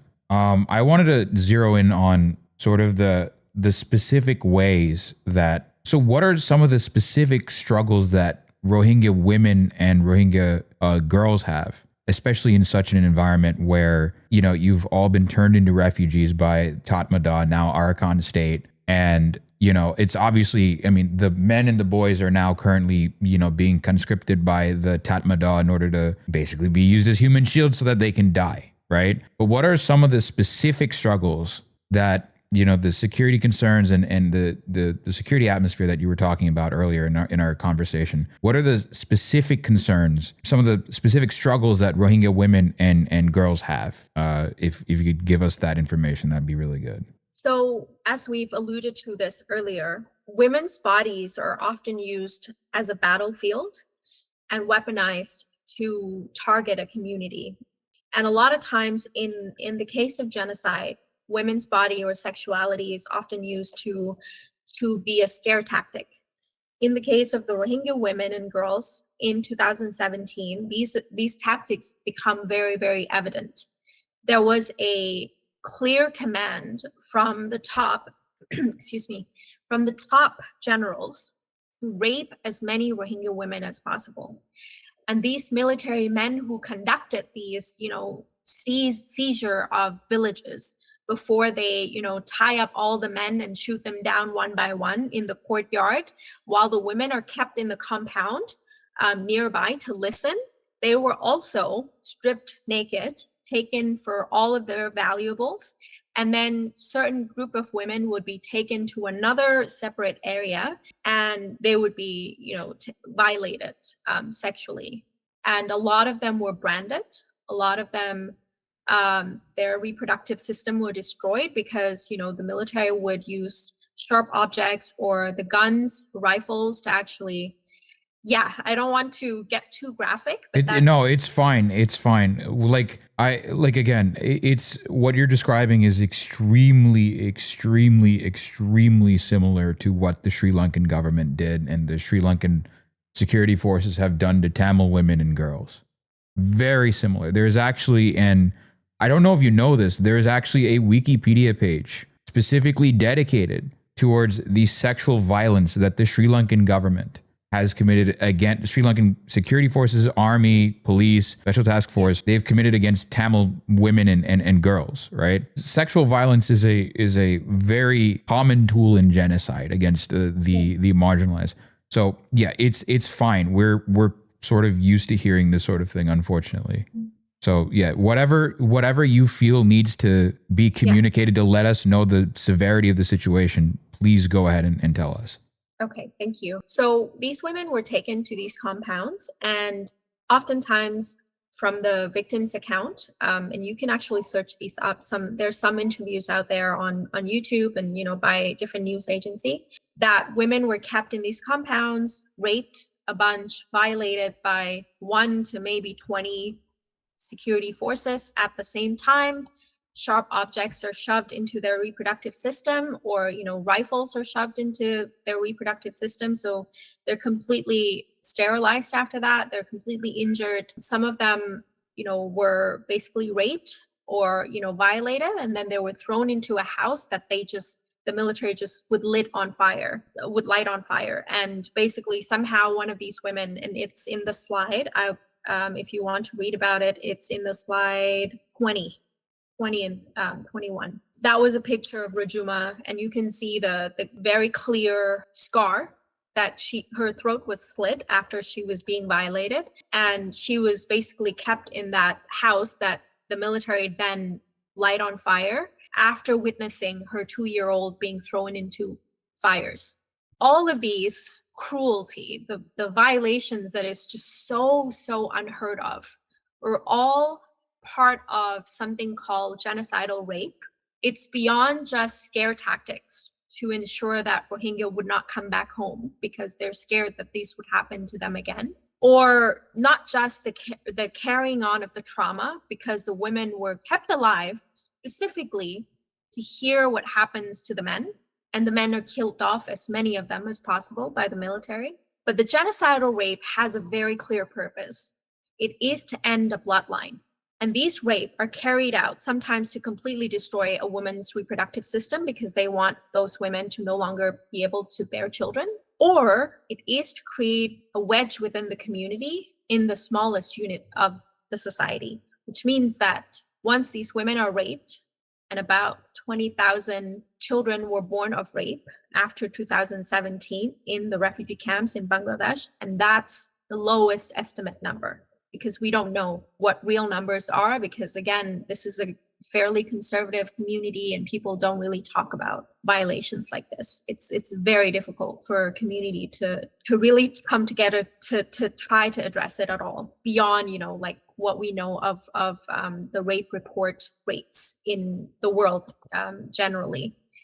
So 20,000 children were born of rape. Those children become the reminders of these mothers every single day that they've been violated by these military men. And their family members slowly shun them from, interactions, everyday life. And they became the pariah of the community, even though this is not their fault. We don't exactly know what happened to a lot of those children, but I assume that they've become orphaned, or those women no longer are a part of the families because their husbands see them differently now, or their families don't want to interact with them or socialize with them, and so they've been shunned completely. This is just what we assume would have happened. In some of the cases, we've gotten the accounts from the women after 2017, but the issue is it doesn't end there. After genocidal rape, after ending the bloodline, after all of these tactics to injure and kill as many Rohingya as possible, the women carry on those trauma, and those trauma get passed down. But it doesn't end there either, because, with violence against women being so clearly targeted towards a community to create this instability across, that is felt across the community, it also brought about the rise in sexual and gender-based violence against women. So domestic violence rose significantly the more funding cut happens. And more women who have been violated previously are now in the sex slavery rings, or being solicited to become prostitutes in the camps and outside by the security forces of Bangladesh and by other groups, other smugglers or traffickers. And some of these women were then shipped off on a boat to get to Malaysia, Indonesia, or Thailand to be part of those prostitution ring, slavery ring. And this is a cycle that was created in Burma. But it is not talked about as a prolonging of genocide, because, again, victims of sexual and gender-based violence will be re-victimized if there are no measures taken to ensure their protection and their rehabilitation. But in the world where humanitarian efforts are being cut every single day, psychosocial healing support, psychological support, mental health support, none of these exist anymore in the camps. And so our mothers, our sisters, our friends are constantly dealing with the bombardment of, suicidal thoughts and the constant everyday struggle of being refugees. So we see women carrying out, various different tasks. Some of the women in the camps, one of the most heartbreaking stories that I've heard was, women opted out to not use their feminine pads that INGOs, international, humanitarian organizations, would give them. They would sell it in Cox's Bazar market so that they can buy some fish for their children to eat, because the rations that they get are just rice and lentil and oil. So imagine eating that every single day over the past 8 years. So these women opted out to do whatever they can to ensure that their children are not malnourished completely. They can buy small fish for their children to eat. And this is, I think, we talk about sexual and gender-based violence as if it's the death sentence, but it is not. In a lot of cases, Rohingya women try their very best to adapt. And even, sex work is still considerably a way for people to make a living when they're not given any other option. When genocide is the other end, and, the other end is extreme poverty.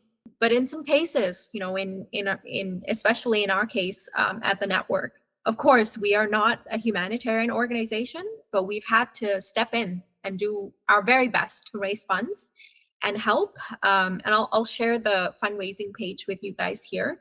Yeah. But we have had to step in over a lot of emergency cases, especially since 2023 August. We have tried to basically fill in the gaps between, the humanitarian efforts that are not enough in Indonesia, Malaysia, and Thailand.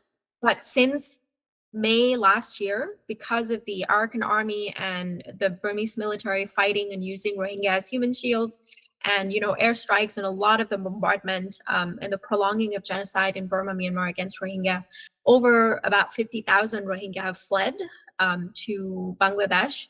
And initially, they were not accepted by the system or by they were not registered by UNHCR or IOM. And that means that they don't have access to food rations. So we've had to step in and raise as much fund as possible to support survival kits, basically.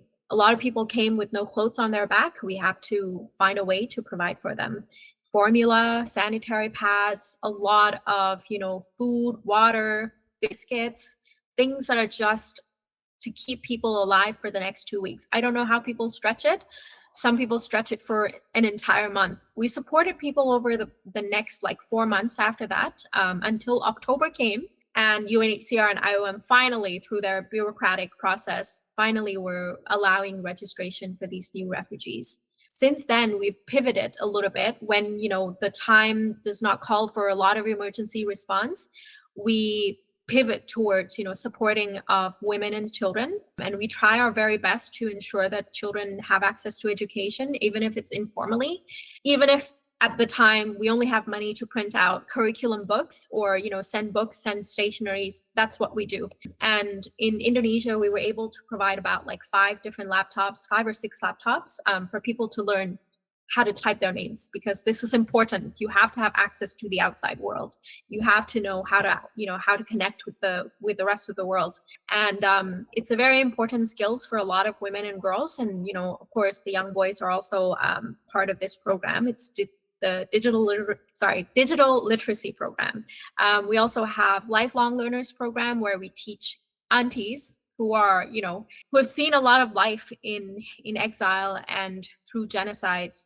But we were basically pushing for them to be able to read and write, because again, when authorities come with their letters in Bahasa Indonesia or in English, they cannot read or they cannot sign their own names. So we would have, we have videos of aunties who are scrubbing dishes and also reciting ABC, and it's such a heartwarming change and message to us that if they're not giving up yet, we can't either. Living in exile, in a fairly comfortable life with no one to threaten us, we need to continue to do what we can do. In the case of Bangladesh, and as I told you about, the terrible conditions and the malnutrition that's happening with children, we are pivoting towards, a more empowering, a more vocational based training. And what we've done was to actually do tailoring workshop, because those are something that's easily accessible for a lot of people in the camps. So we do this tailoring workshops. I think we have had about 2 or 3 cohorts so far, of 10 women each time that we do this workshop. And we basically teach them how to sew and how to, tailor clothes.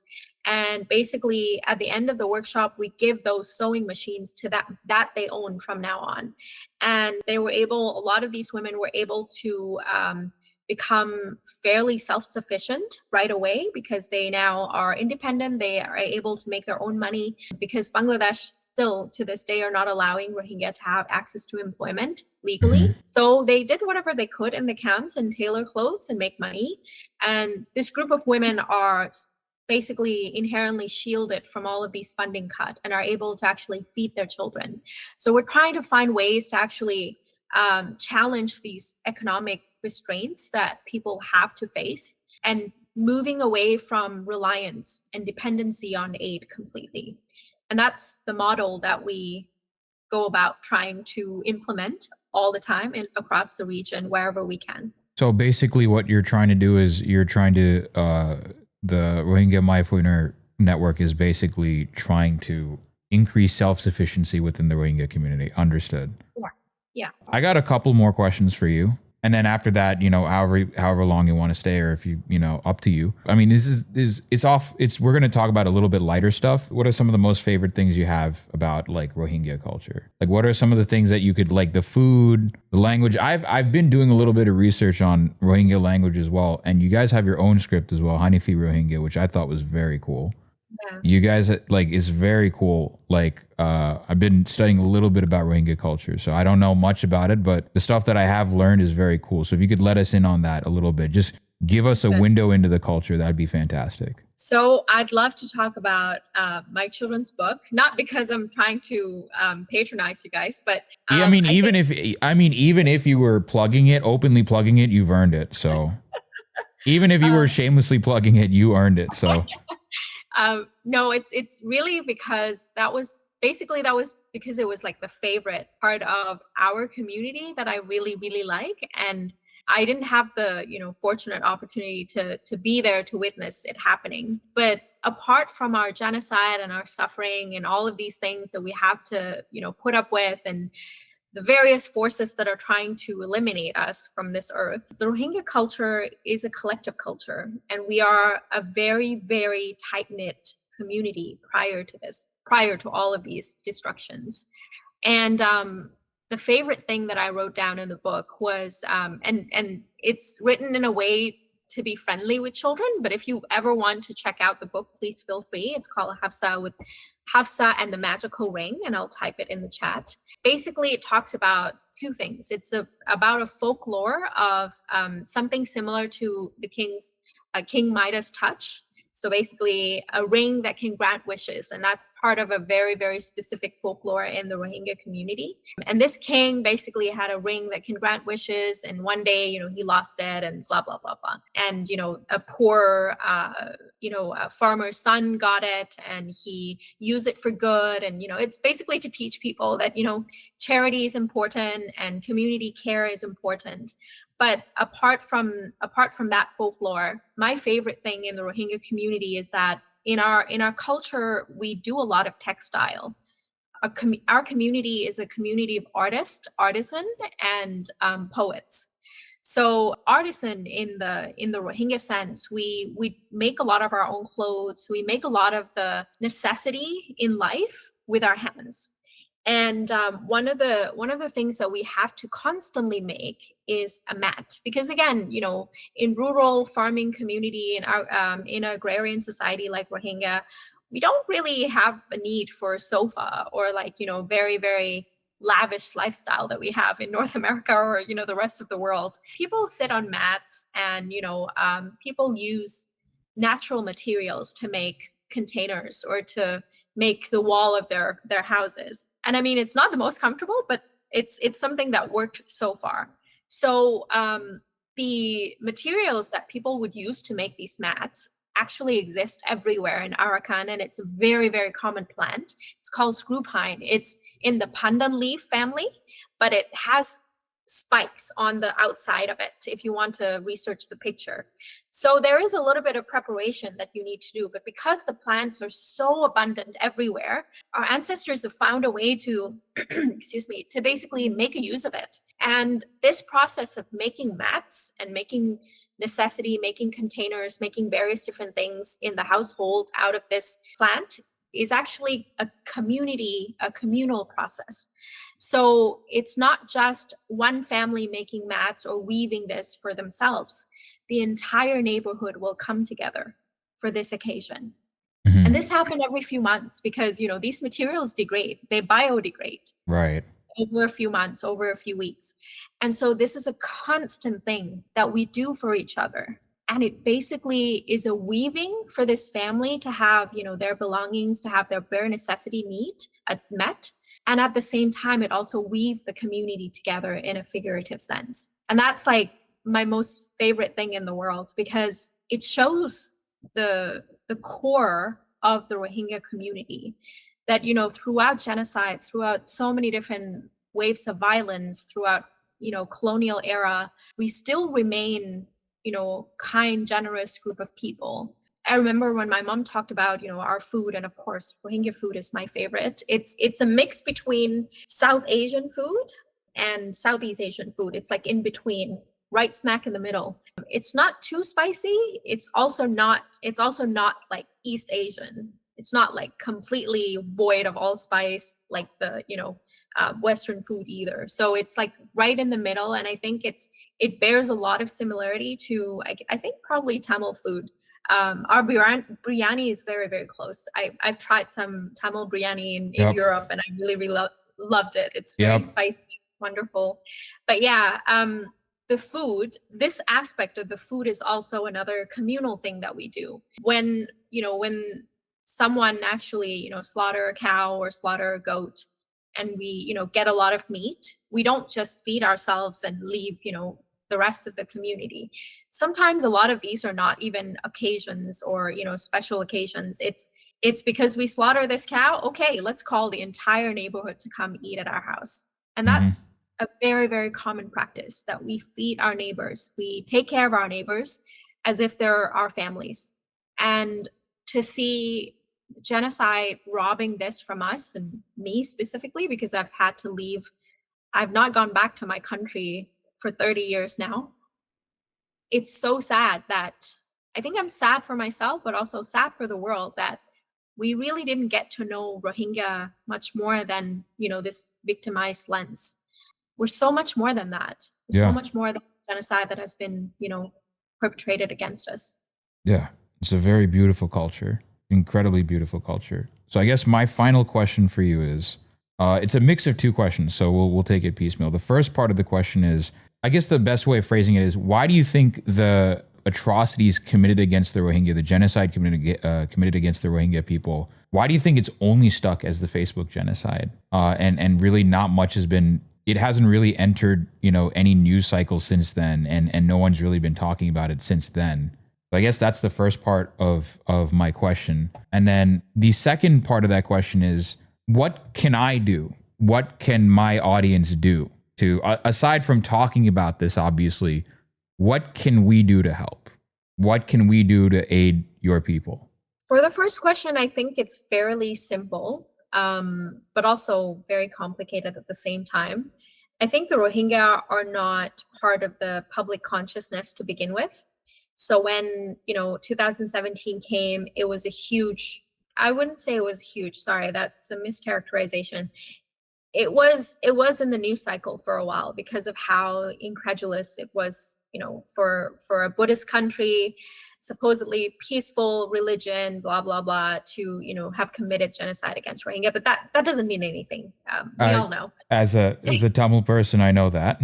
Yeah, exactly. This does not mean anything. Any religion can be manipulated to to commit genocide, or to prop up ethno-nationalism and create chaos for the society. But I think in the Rohingya genocide case, and it's very interesting to me that you said it's Facebook genocide, because for the most part, when I've interacted with the public, however long I've done this, all the time people will ask me, why are the Buddhists so angry with you guys? Or why did they do this? Aren't they supposed to be more peaceful? And I I constantly am stuck because people actually understood it as a religious conflict rather than, a genocide that has a very clear target It's a to, settler colonial conflict. Yeah. exactly. And it is done to actually not just annihilate a group, but the end goal is for corporate profits, for business, Land for exploitation. exactly, and extractive practices, and extraction of resources. And this is talking about, like how Port has gone on to create so much environmental hazard and ecological collapse in the region, in the Bay of Bengal, because coastline has been destroyed, mangrove has been cut, fish farming has become a very, very evident issue in destroying the biodiversity, and so many other things. I can go on and on and on, but we don't have time for that. This is all because of the genocide of Rohingya, because we were the custodian of this land. We were actually, our farming practices have a way to actually protect the environment at the same time as, not disturbing the biodiversity of the land. But clearing the land of indigenous people like us has cost. It will cost the entire earth. And that's what weaves us together. We're not just in this to end, the genocide because we're good people, but because it affects all of us. It affects our moral principle. It also affects, global climate change. It also affects our ability to hold power elites accountable. Now, when it comes to why the Rohingya has been forgotten so quickly, I think because we really don't have a lot of famous people who are championing our community, and that's one of the. I didn't make this case. It was one of the academics that I've talked to. He said, "You guys don't have a celebrity. Palestinians do. I think the Tamil also do. Other communities have, like Angelina Jolie loves the Yazidi community. She went to visit, the Yazidi genocide memorial. So we don't have those public facing persona that could help raise the issue constantly in the news cycle. True, but also the fact that the Rohingya have been kept out of education system really, really it really dampens our efforts to actually do anything. And thankfully, thankful to all the people that have come before us who've tried to put this into the international agenda. They've done what they can to raise the issue for the past 3 decades. Us as a new generation of Rohingya who have access to education, who have relative safety now in exile in another country, at the network and beyond, we're trying to basically switch our efforts into a more creative approach. And that is, rebuilding our community from ground up, at the same time, working with the public to understand the Rohingya culture a lot more than they have. And that's why we go around, in Southeast Asia and other countries to do cultural nights, we do film screening. We try to do as much public facing events as possible, not only just to fundraise for our community, because that's a good cause, but also to instill understanding of the Rohingya people as human beings, Right. beyond victimhood.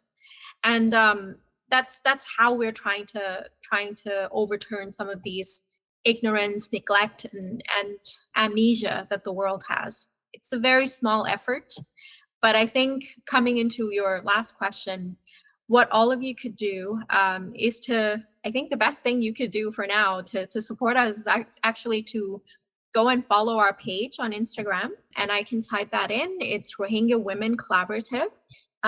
We need a lot more support from you guys. If you want to,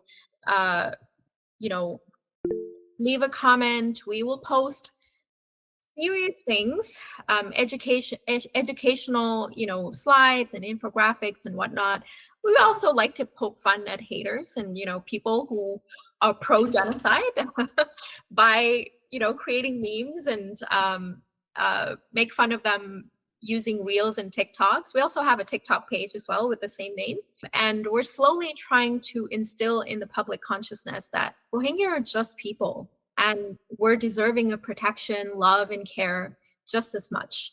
Because it's a loss for us all that Rohingya community would be annihilated, just as any other communities. But also, it means that when the Rohingya community is annihilated, and I hope that doesn't happen, we have stepped further into the culture of impunity, that we will no longer be able to hold anyone accountable. And this is true in Southeast Asia. I didn't have a chance to talk about it earlier, but Southeast Asia is the main enablers of the Rohingya genocide through oil and gas company, through other business transactions, through storing military assets. Singapore, Malaysia, Thailand, Indonesia, all are complicit in our genocide. And now that they've turned against us, because of course, in each election cycle, Rohingya are being used as the boogeyman by all of these right-wing politicians to stoke up this hate and fear so that they can get elected as the protector, right? We've seen this everywhere. It's not just in Southeast Asia. We see this in the US as well in the past election cycle. But what happened is that the hate lingers. And in Indonesia, where, the country has been somewhat supportive so far in the past, prior to November 2023, the hate peaked. And we saw that the Rohingya somewhat became, the talk of the town. But at the same time, a lot of those were bots throwing weird smearing information, smear campaigns. And some of them called us Zionist, which is very, very interesting because, of course, we know what happened since October 7, 2023. So calling Rohingya Zionists does two things. It absolved them of their responsibility on the Rohingya genocide, but it also ties us to, the Palestinian movement in a very, very wrong direction. When the Palestinians have shown solidarity to us, right? And then they claim that we are invaders. So it stoked that fear, and it twisted it in a way that is just so messed up. But to this day, we've had to put up with those kind of comments that Rohingya are coming into Malaysia and Indonesia and trying to invade, when in fact we're just trying to actually get access to education, when we're just asking for children not to be detained and tortured, because there are 2,000 Rohingya children in detention in Malaysia right now. And you can read Human Rights Watch report. There's so much human rights violation that took place in those welfare facility or detention center. And we really are just trying to push further against all of these rhetoric that will keep being recycled as a way to securitize the region against, refugees, really, instead of holding perpetrators accountable. And these perpetrators are giant companies like Petronas, PTT, and various others in the region who makes billions of dollars off of the blood and bones of Rohingya. So, do whatever you can to help us in the comments. No, absolutely. We'll help. We'll do. I mean, the reason I brought you on was I think a lot of my audience didn't know much about. They've heard smatterings of like what happened in Arakan State. They've heard smatterings of, the timeline. And to be honest, even after this call, we won't have the full picture, but at least we have a better understanding of what is going on and a better idea of the actual picture. But one thing that I noticed, my chat being, or my audience being very surprised at Rohingya people being called Zionists, that does not surprise me at all. It doesn't. No. I have seen this. I've seen Pakistanis called Baloch people Zionists. I have seen Sri Lankans call Tamil Zionists. And I know exactly why they do this. It is specifically, this is a pattern that we see in quote unquote post-colonial countries or whatever you want to call them, right? It's a pattern where, see, the thing is, no country, no government ever wants to make themselves look like the bad guys here, right? They never want to act like they're the bad guys. So what they'll do is they'll create this picture of like, oh no, they'll paint themselves as the Palestinians, right? And we have Palestinians in my audience right now, and they've seen this before. They will see entire state apparatuses paint themselves as the Palestinians in this sort of equation. And the very people they're oppressing as Zionists, they brought up the Kurds as well, right? The Kurds are another great example of this. Yeah. These countries never want, it's incredibly nasty work because it buries the actual oppression and genocide that they're doing, number one.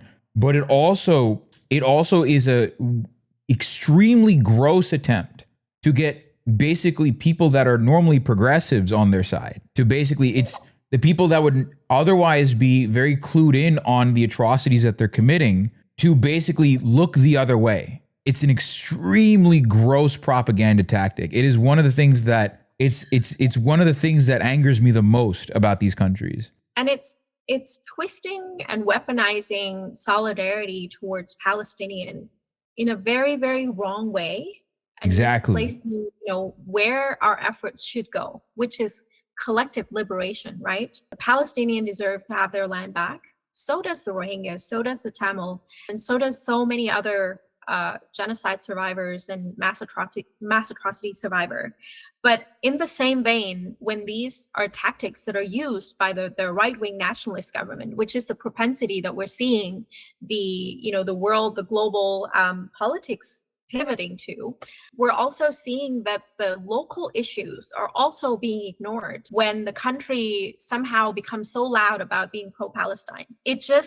It ignores, indigenous issues on the ground. Like, for example, Indonesia has done so much harm to the West Papua, people. And to this day, they are still denying it. when we actually raised the Rohingya issue, it was not just to remind people what happened to the Rohingya, or the complicity that all these countries have had their hands in. It also to tie back to the region, that we belong to this region. Why are you ignoring it when this issue has also happened to your backyard? And the good thing about all of this, though, is that we've had and RMCN, or my network, has been involved in a little bit more of the solidarity building network of different marginalized groups in the region. So the LGBTQ, the various indigenous groups in these 10 countries.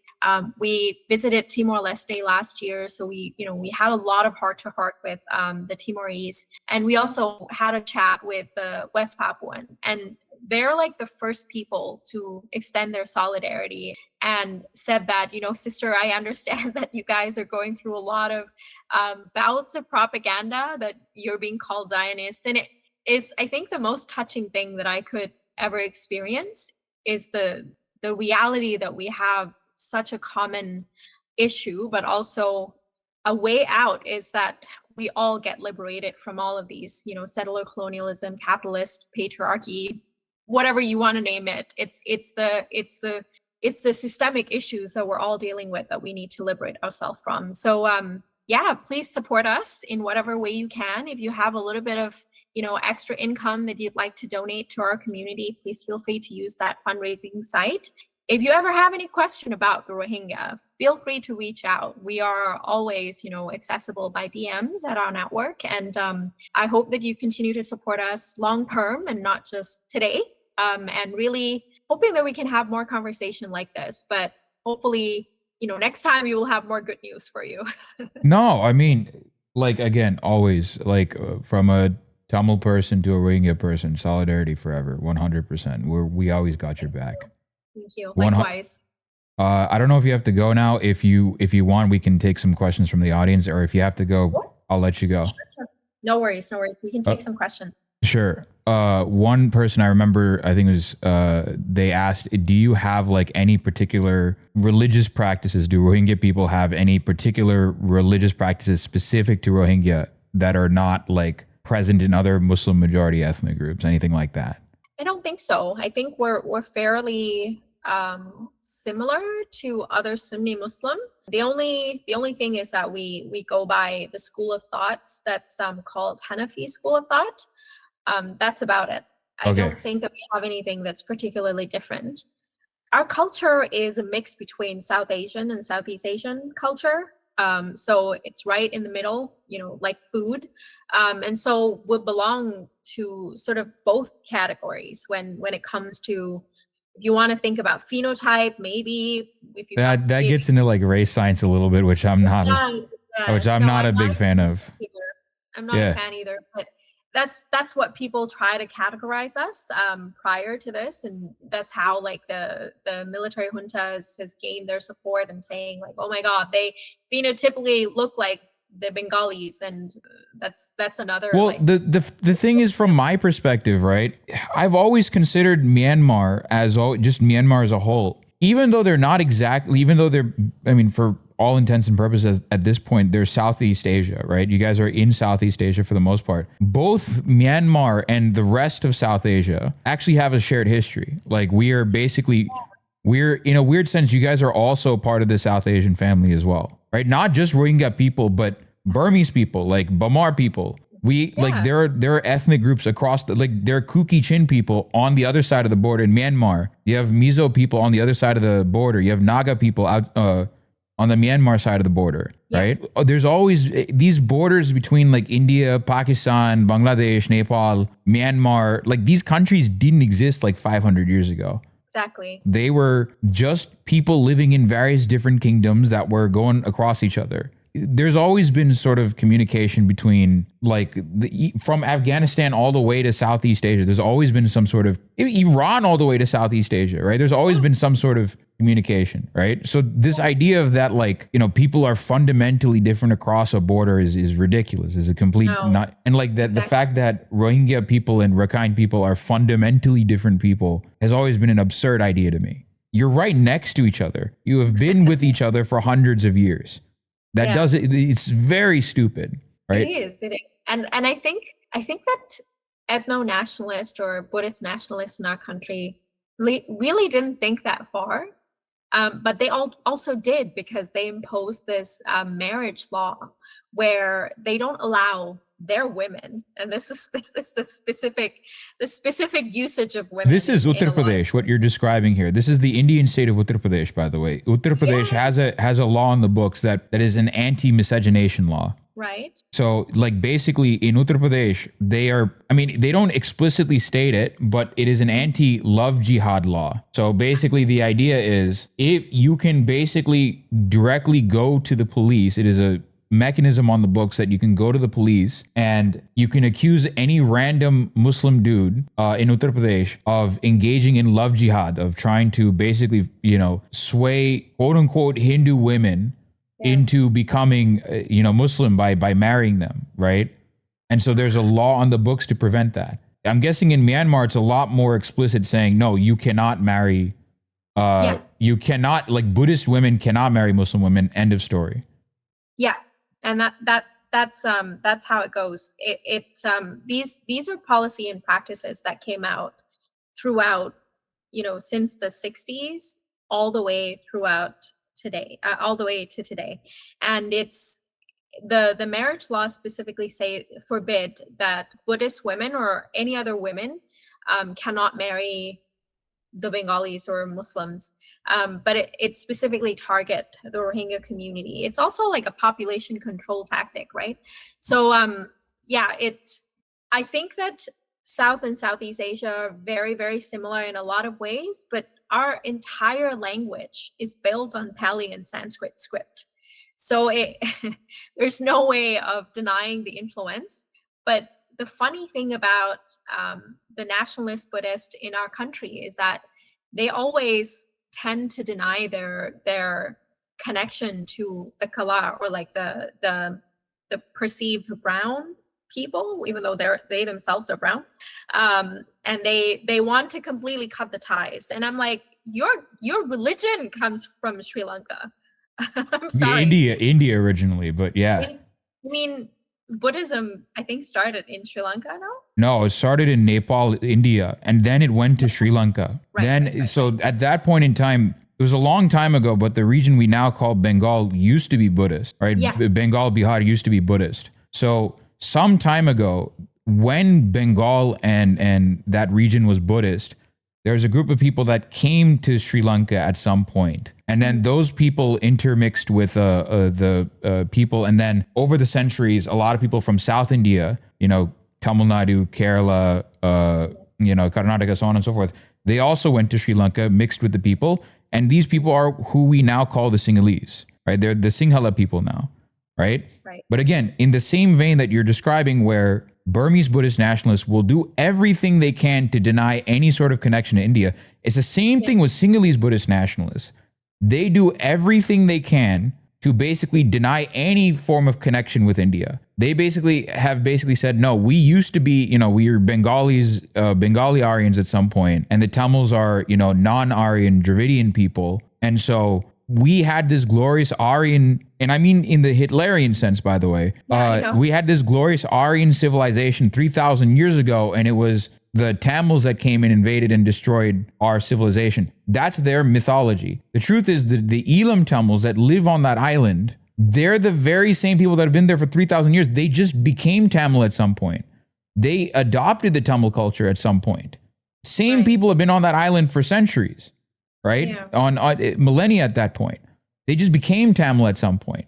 It's the same thing we see in Kashmir, right? The Kashmiri people are the same people that have been living there for centuries. They just became Muslim at some point. Yeah.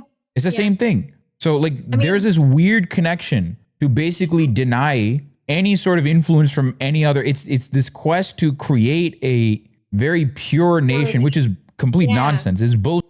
Yeah.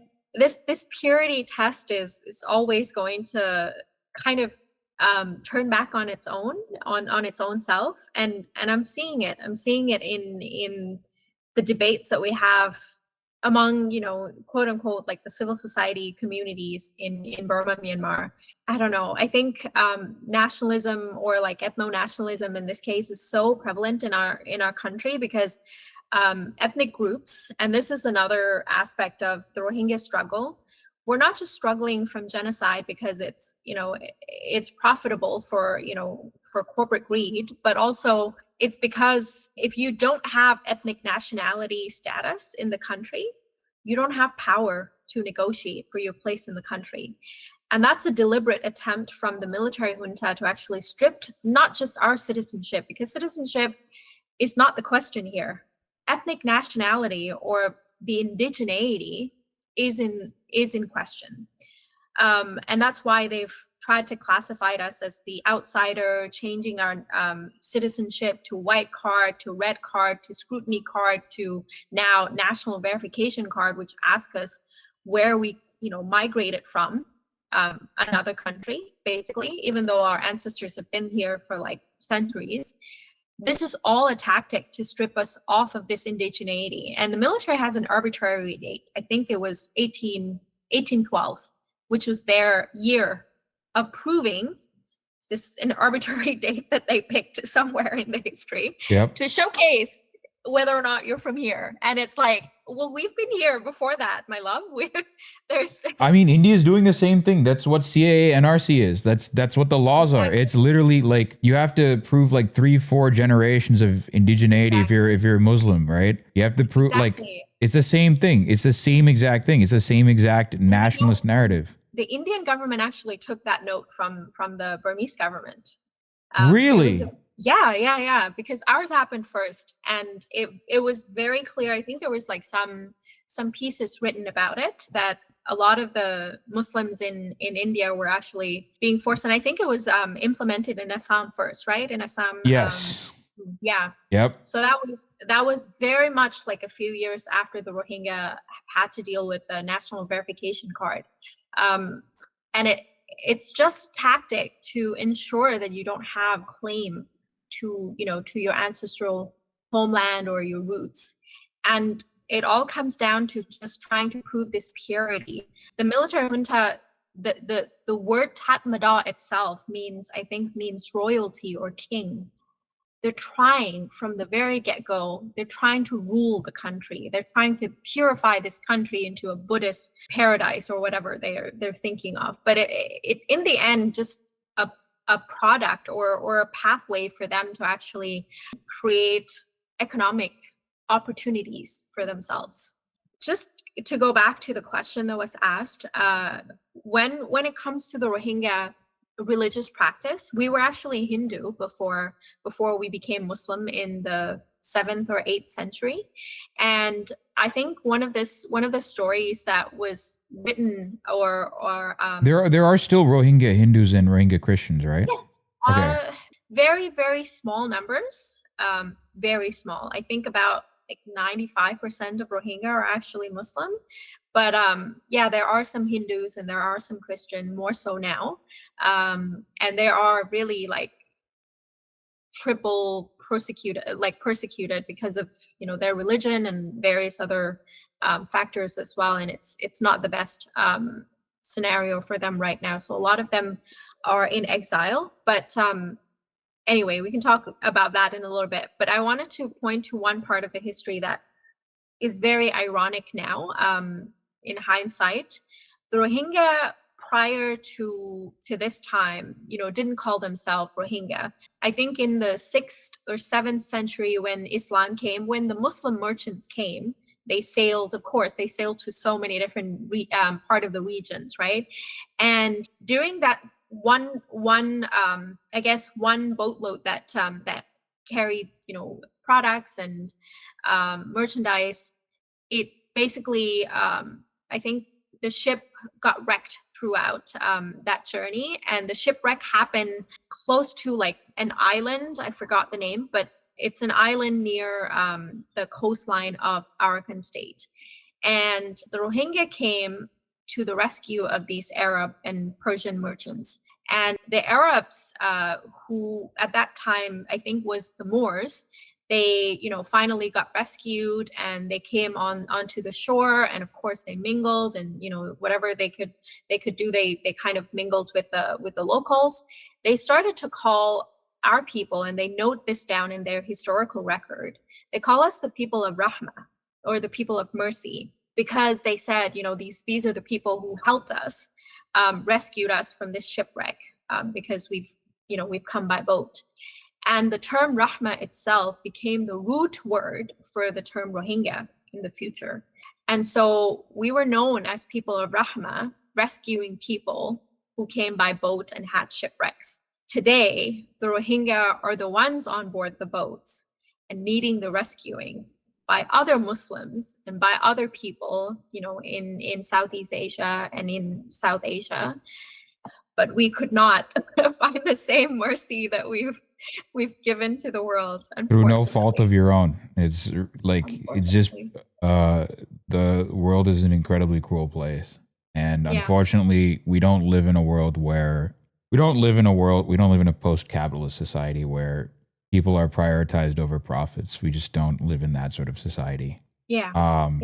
But just two things I want to ask. One from the audience, and then let's expand a little bit on the situation of Rohingya Hindus and Rohingya Christians as well. So the first question is, there are other Muslim ethnic groups in Myanmar, like the Kamen and I think Panthai. I think that's the other Panthai, the Muslims in Mandalay or something. I think they're Chinese Muslims. Has the anti-Rohingya hatred spilled over to those the hatred against those people? And what is their current situation like? Absolutely. Because and this is going to be another plug for our film, but I'll send it to you as soon as it's available. We'll watch it. Yeah, please. We'll watch it 100%. It really captures the level of hate that took place, and the brainwashing of young people that has happened throughout, these 2-3 generations of people. And Wiratu, the guy that the monk that I'm talking about, the center figure to mobilize Buddhists to hate Rohingya and hate Muslims, he never calls Rohingya Rohingya. He calls us Kala, he calls us Bengali, he also calls us Muslim. And so it was never about targeting Rohingya specifically. He is borrowing the war on terror myths and rhetoric to be used entirely to target the Muslim population in the country. And he used the term, and this is very funny because you will see this in our comments, calling us, breeding like rabbits. And the guy, the monk Wiratu, he calls us African carbs. And he's basically being anti-Black and also calling us too brown at the same time. And I'm like, your shade is literally my shade, boo. What is going on? No, actually, you want to know the funny thing? So I was talking about, again, the war crimes that the Sri Lankan government was committing. I mean, they're still kind of committing against the Tamils even to this day. And I got called the N-word by a Sri Lankan dude. So always comes back to anti-Blackness is always in these guys' toolbox. It's incredible. Oh my God. And this is true for Southeast Asia. Every single hate speech, hate comments that we've captured, it will always contain some kind of derogatory way of calling us dark immigrant. And I literally get mistaken for being Thai, Indonesian, or Malaysian all the time. Whenever I'm in the region, people will come up to me and speak the language. Of course, I cannot speak Malay or Bahasa Indonesia, but come on, calling us dark immigrants, really? Yeah, exactly. So going back to the thing about how it spilled over into the Kamen and the Pantai Muslim. Yeah. So there has been more and more restriction imposed on mosque and religious practice. So a lot of the Muslims are definitely more targeted, especially when they are seen as dissidents. So, for example, in the 2020 election, prior to the coup d'état, the military junta had basically colluded with the civilian government at the time, the NLD, and they basically created a policy to exclude all Muslim participants, all Muslim candidates. And prior to that, the NLD were riding high on the wave of having Muslims, candidates and important figures in their party, right? Because again, Muslims and Rohingya were very much part and parcel of the country. But of course, the Rohingya have been targeted and excluded for like a few decades. And now the Muslims are actually bearing the brunt of it because, of course, once the Rohingya are out of the picture, it goes to the next Muslim group, even though they're prominent and they're really important figure. So what happened leading up to 2020 election was the very prominent lawyer who was also, I think, the close confidant of Daw Aung San Suu Kyi, the leader of the NLD party, was disgraced now, but he was assassinated right in the middle of the airport in broad daylight by the military junta. And that really shook the entire Muslim community. Later on, a lot of the same tactics and imposition of some of these martial law and various other restriction of livelihood and religious practice have also fallen onto the Muslim community, not just the Khmer or the other Muslim groups in other parts of the country, but also those in Yangon, those in the previous capital city of the country. It is very, very like palpable, the kind of restriction that is imposed on them. And I think slowly, because prior to the military turning on them, the Muslim community were trying to distance themselves from the Rohingya. And of course, they're like obviously always deny that they have any roots related to the Rohingya. Some of them are like, oh, we're Indian Muslims. We've been here because of the moving of the indentured servitude personnel during the colonial era. But that was also used and weaponized to say that Rohingya have never belonged and we came in the 70s. So like all of these are twisted to use against each other and divide the communities further apart. But then the Muslims initially distanced themselves, but they still could not flee the effects of the genocide against Rohingya because it created that culture of impunity. So the military will do anything to anybody as long as it's acceptable to them. Right. Okay, that makes a lot of sense. And then the other thing I wanted to ask is, what is the current situation of Rohingya Hindus and Rohingya Christians at the moment? Yeah, so the Rohingya Hindus are also living in the camps, just like the rest of the Rohingya Muslim community in the refugee camps in Bangladesh. They're also dealing with the exact same sort of dilemmas and a lot of the restrictions that we're dealing with funding cut and various other, instability and safety issues. Because of course, as we learned this in sociology, the more poverty struck a community, the more crime rate go up. So this is a very, very clear linear line that we can draw for the connections. And we see a lot of young men taking up arms and basically joining different insurgent groups. And again, I don't claim any of them because they're not democratically elected or they're not really representing our need for liberation. Some people believe in armed struggle. I don't. I'm neither for or like against it. I think it works in some cases. In Burma right now, a lot of ethnic armed groups are actually, fighting against the military. But I think there's also a very, very clear pitfalls from putting all hopes and dreams in the ethnic armed groups, because as long as we have men with guns, I don't think that the society can move further beyond that unless we really, really put time and effort into understanding that we need to restructure post-war, post-conflict. So, and that comes back to, the conversation we had about women, peace, and security, which is like, women had to be at the table, have to always be at the table. But when men are carrying guns, it's very hard for women to actually speak up and not feel, threatened, because we're also part and parcel of the communities. We need to be part of the rebuilding. And that's another conversation for another day. But I think that the discussion now is that the Rohingya Muslims who are like involved in these insurgent groups are also persecuting the Muslim Christians and Hindus, because for some strange reasons, they believe, again, this is also borrowed from all of these nationalist ideals, and you see that it bleeds into each other somehow, and it gets really meshed and messed up along the way, where the Muslims are now like pivoting, and a lot of these insurgent groups, and I consider them idiots. Sorry to use this slur, but they are so hell-bent on Islamizing, where they're borrowing some of these like very Wahhabi, Salafi ideals, and they demand that all women cover themselves and never exist or be visible in the, you know, in the society. And at the same time, they demand our like complete loyalty, while they're also oppressing our own community and colluding with the junta, which is like, where is your brain?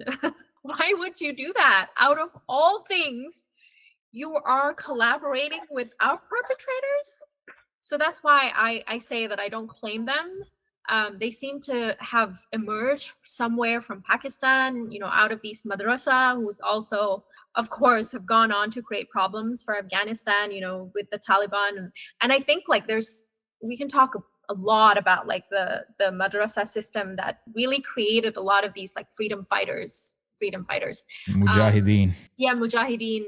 I mean, the Mujahideen in the back in the days were very, very different from what we have today. They were more principled, as flawed as they were, but you know, and because we have Mujahideen in back in the days for the Rohingya as well, we had a very, very clear, strong armed group that could have been, you know, serving as an ethnic armed group that could have helped us to have a better status in the country.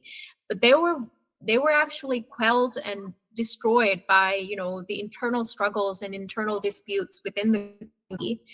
And of course, because they were never really inclusive of women, that was part of the fatal flaw. That's why it fell in the 70s. And since then, we've never had an armed group that could truly represent us and represent the interest of Rohingya to help us, you know, launch us into those negotiating tables. But now we have these insurgent groups that are also stomping on Rohingya. Basically, this one particular group that is called Arakan Rohingya Salvation Army. I wish that they would use any other name, but basically they've gone on to, I think, created some kind of network in the mountains, and they would come down to these villages here and there. And when they come down to these villages, the military junta somehow disappear. And that's kind of like my beginning to piece things together, that they are definitely colluding. They come in and demand that they are hosted by the community, even though this is like people who have been starved for like at least the past decades, who have no access to the outside help. And they'd come into these villages, demand money, demand support, demand the community to host them, and demand like a lot of other things, money included. So they're extorting the community. And once they leave, get whatever they want, you know, at gunpoint, basically, they'd leave. And then the military junta would come back in, the security forces would come back in and say, why did you let them in? Well, where were you? Why didn't you arrest them? So this was like a very deliberate attempt to actually like destabilize the communities that are, you know, trying to survive and are becoming a little bit more used to the dynamics of, you know, the security forces and, you know, the Arakan army and various other entities. And it really, really pushed the Rohingya down and down further, and intensify the situation in the country. And then this group will also go into the camps in Bangladesh to terrorize the Rohingya Christian, Rohingya Hindus, to tear down their church, and, you know, kidnap young Rohingya Christian girls to basically Islamize them. Seriously, I have no explanation for why they do whatever hell they were doing. I can think of one. It's they're very frustrated dudes with guns. Sure, yeah. But at the same time, they were also not thinking clearly about why they're basically turning on their own community and hurting their own community, instead of putting the energy, if they really were so desperate to try to, use violence to solve the problem, why don't they target the people who've actually, designed this genocide and trying to implement it? Some of these men, ARSA has a very, very clear, and this is by one of my friends who did research. It never ended up being published because, of course, it was very salacious for the NGO that hired him. So they never really made it. It never saw the light of day. But basically, one of the tactics that this group would use to recruit people was very similar to how other insurgent groups across the globe would use, especially like the terrorist groups. They would actually tell them, who do you want to marry? Which woman do you want? And they will actually let these men point to the women that they want to actually marry or, violate, and they would kidnap those women for them as a way to recruit these men into the organization. And I'm like, anyway, I'm so frustrated with that. It's another struggle that Rohingya women have to deal with. It's another particular struggle that Rohingya women, that specifically Rohingya women, have to deal with. Yeah, another layer of oppression that we have to also feel from within. It's lateral violence within our own community. I personally have gotten death threats and rape threats from them because I spoke up about the issue, but no biggie, because I'm like somewhere else. I'm in a safer place, but I cannot imagine dealing with them on a day-to-day basis. So when you see the Rohingya women, wearing face covering, that's not our culture. Even the hijab that I'm wearing right now is not the way that our people actually used to wear it.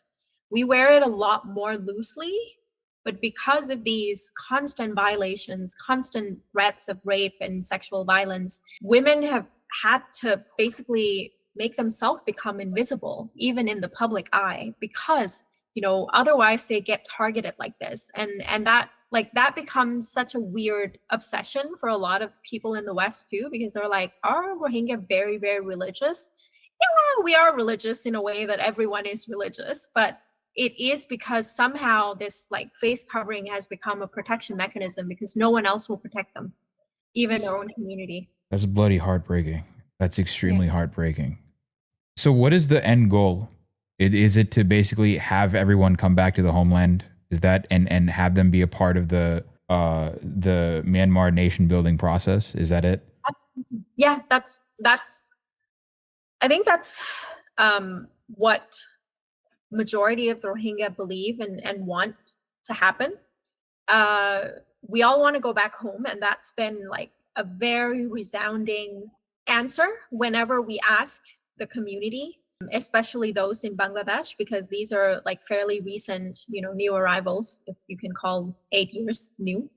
But they all want to go back home. We all want to go back home, even myself. If I was given a choice, if I were to be given a choice to actually stay or go back home, I will go back home tomorrow if that's possible, if safety and security is guaranteed. I'd like to see my homeland. A lot of the homes and buildings that our ancestors, my grandparents, generation onward, have built, have been redistributed, sold, bulldozed, but nothing that is not human lives can be replaced.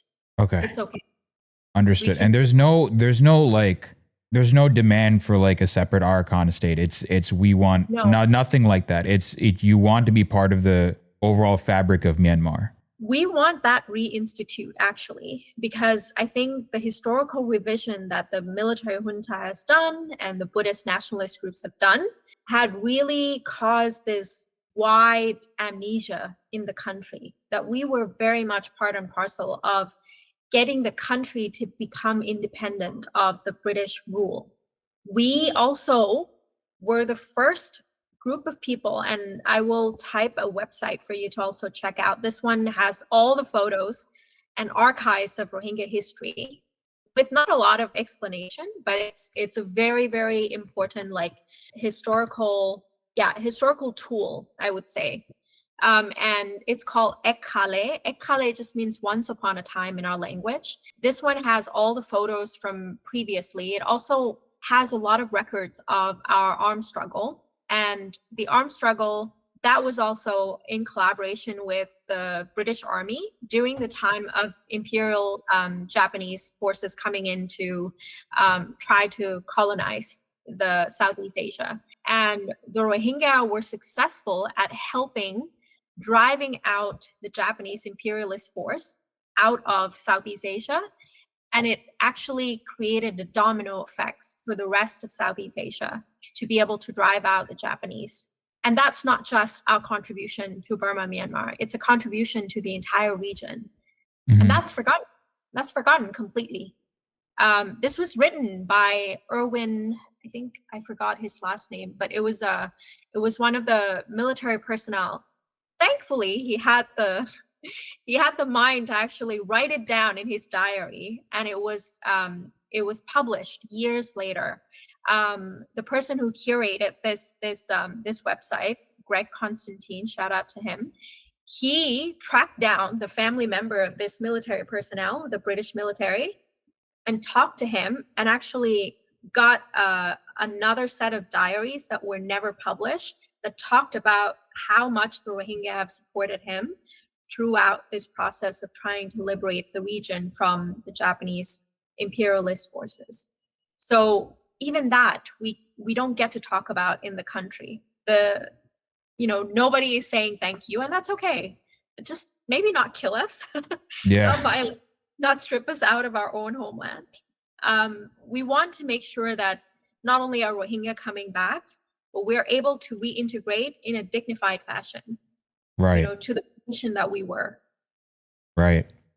I don't think we have any more questions, but in that case, I want to thank you so much for coming on to the show. Hopefully I'm damn sure everyone has learned a lot from this conversation. I've learned a lot from this conversation. I have a much better idea of what happened. And I think we're much better equipped to be allies and be comrades in arms and help advocate for, send people your way so that people can learn more about you. But even we can act as like, a talking points provider for when people bring up Myanmar. And we'll also, by the way, like the way I talk about things is when I talk about Elam, when I talk about the Tamil genocide, I don't just talk about the Tamil genocide. I relate it to everything else. So I relate it to what is going on, what Israel is doing in Palestine. I talk about, Rohingya. I've mentioned Rohingya, especially recently. I mentioned Kashmir, Balochistan, Chittagong Hill tracks as well, right? Yeah. Because the thing is, it's very easy to basically say it's when people say, oh, it's a collective struggle, we're all in this together, it's the same struggle everywhere, right? I think a lot of people say it in a sort of metaphorical way, but I think especially when learning about, in Sri Lanka's case, they literally gave a seminar to 40 different countries on how they stopped the Tigers, right? Stopped the LTTE, which is basically, almost bar for bar what you're seeing in Gaza is what Sri Lanka did. In fact, Sri Lanka was the testing ground for what we're seeing in Gaza today. And Israelis have admitted it. Mossad agents have admitted it, right? It's literal in that sense, right? These states are providing each other notes, right? These governments are providing each other munitions. I think it's incumbent upon people like me and others like me to reach out to other oppressed people and form this solidarity. And so I want to thank you for coming on and helping us build that solidarity with the Rohingya people. And just know that all of us, the Tamils and all of the oppressed people of South Asia have your back. Thank you. That means the world to us, really. We will always have your back, 100%. It's really nice to hear after dealing with all of these hate comments online. Not that we let it, reflect into our work or, bleed into our life, but it is nice sometimes to hear that people do care and there is an end to this. Yeah, no, we're in the same stuff together, and we're fighting against we're fighting against the same enemy. Right. It's the same set of elites that we're fighting against, basically. Yeah. So again, thank you for coming on, Yasmin. I really appreciate it. Thank you so much. It's my pleasure. And anytime. Thank you. Audience, you know where to find Yasmin. You also know where to find the Rohingya Women's Collective. Go follow them right now. Go follow the Rohingya Women's Collective. Go follow Yasmin. Do you have a Twitter account or no? I deleted it because you lost. Because I was dealing with too many bots, so I kind of deleted it. But feel free to find me on Instagram. It's basically Yasmin Ullah, and you'll find me on our Rohingya Women collaborative page as well. Awesome. I'm tagged all the time. Awesome. Thank you so much. I appreciate it. And we'll keep this conversation going 100%. Yeah, perfect. Thank you. Take care, everyone. Bye. Take care, everyone. Bye-bye.